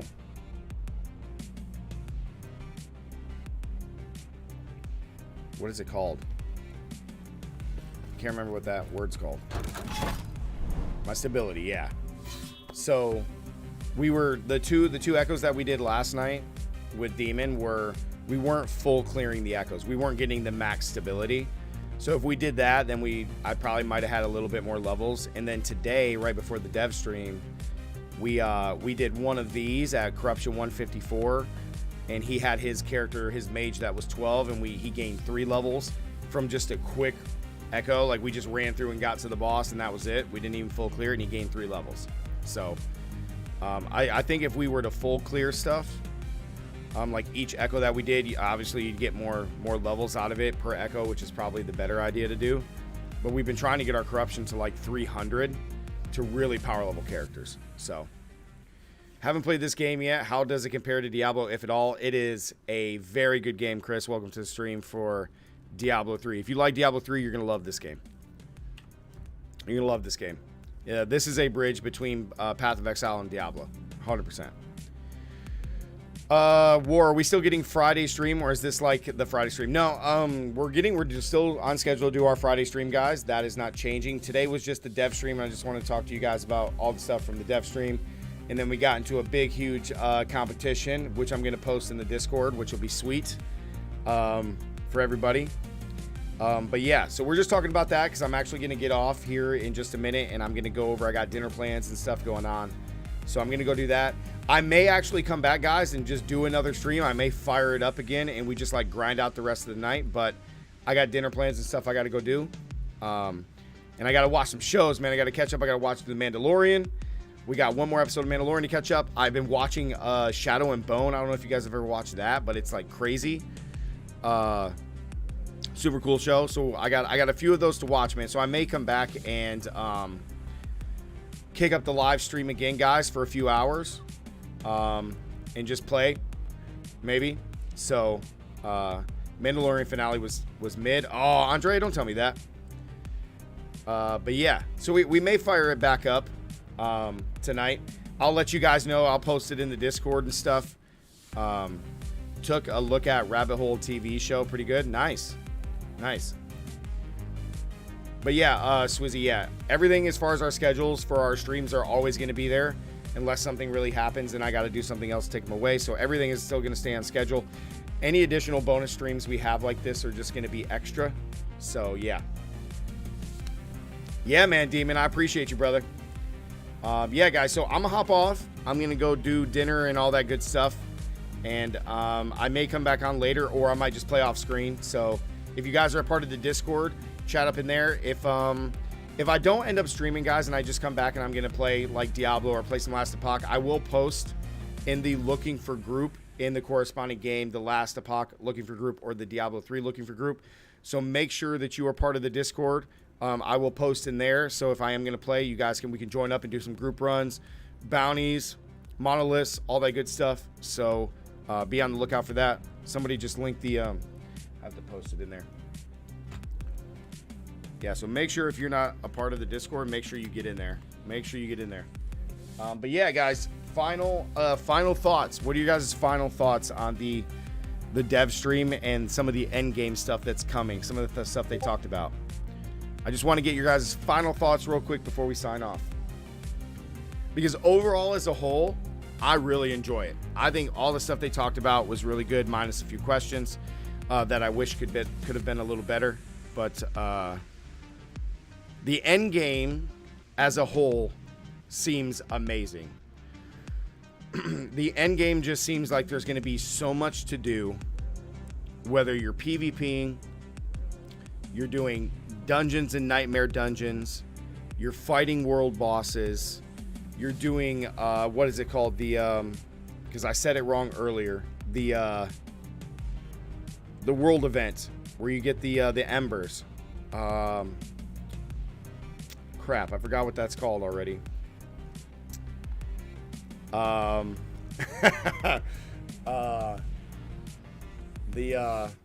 what's that called? Hell Tides. Thank you, Demon. Whether it's the Hell Tides, whether you're doing bounties with the Tree of Whispers, like, there's gonna be so much to do, guys. There's like, then you got the Paragon board, like, everything just seems amazing. Yeah, Jackal, they have a Tree of Whispers that you unlock at level 50, and it's essentially a tree where you can go and do bounties. It's essentially the new bounty system from Diablo 3. Basically, you're gonna be able to get quests or bounties to go do. You're gonna go do the bounties, and then you're gonna turn them into the Tree of Whispers for rewards. So, yeah, I mean, it's gonna be really cool. Jackal said he can't wait. Demon said it's looking great. Final thought, can't wait for May 12th. Let's go. My final thoughts, Ghost, he said, is I think war is gonna be starting to druid. It's over now. I love it. Double bounty caches or we riot. Oh, man. Hey, guys, to be honest, I hope it happens. I really do. I really hope that Demon just knocks it out of the park, you know, makes me eat those words that I've been talking shit about the barbarian and that I play druid. So, I hope so, because then that gives me hope, you know, gives me hope. But I am going to tell you this, come May 12th when we play, I have to play druid, because if Demon does make me play druid, then I got to know how to navigate and just like pick the right skills and all this stuff for for the druid, so that way I'm not like left in the dust in our group play. But yeah, you know what? If you guys want, though, if I'm playing druid, feel free to just carry me. Okay, just hard carry me all the way to the end game. All the way. All the way to the end game.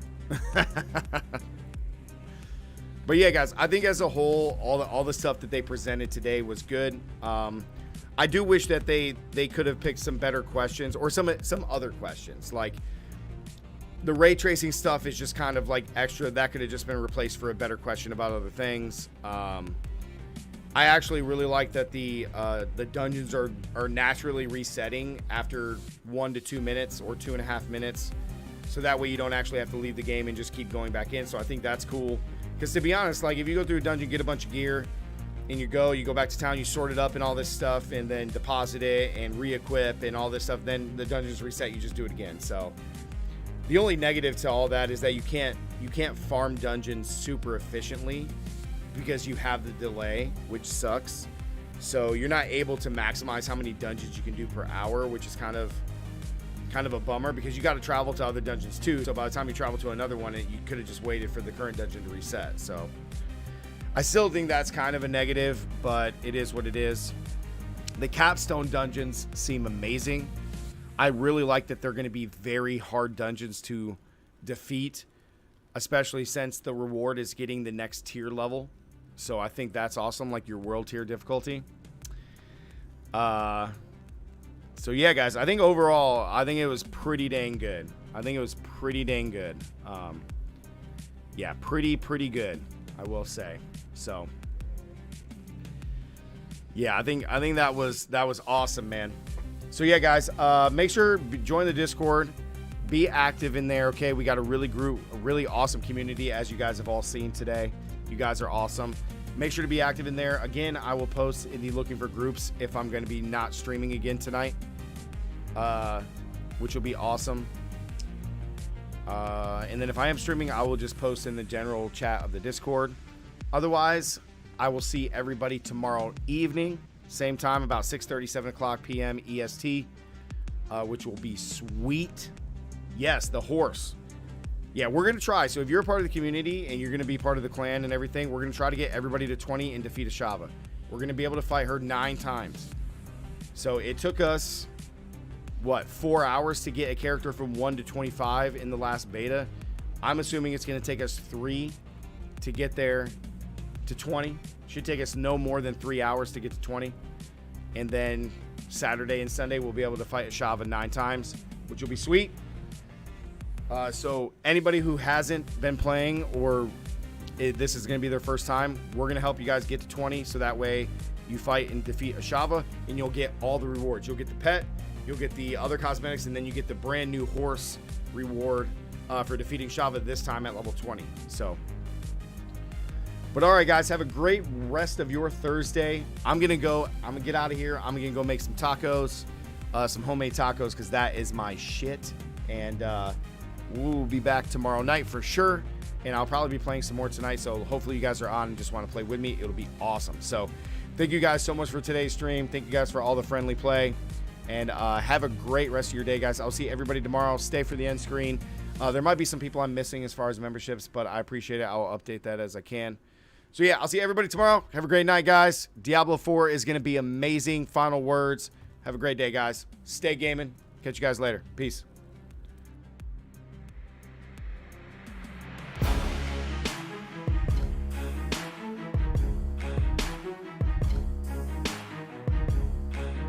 Love you guys.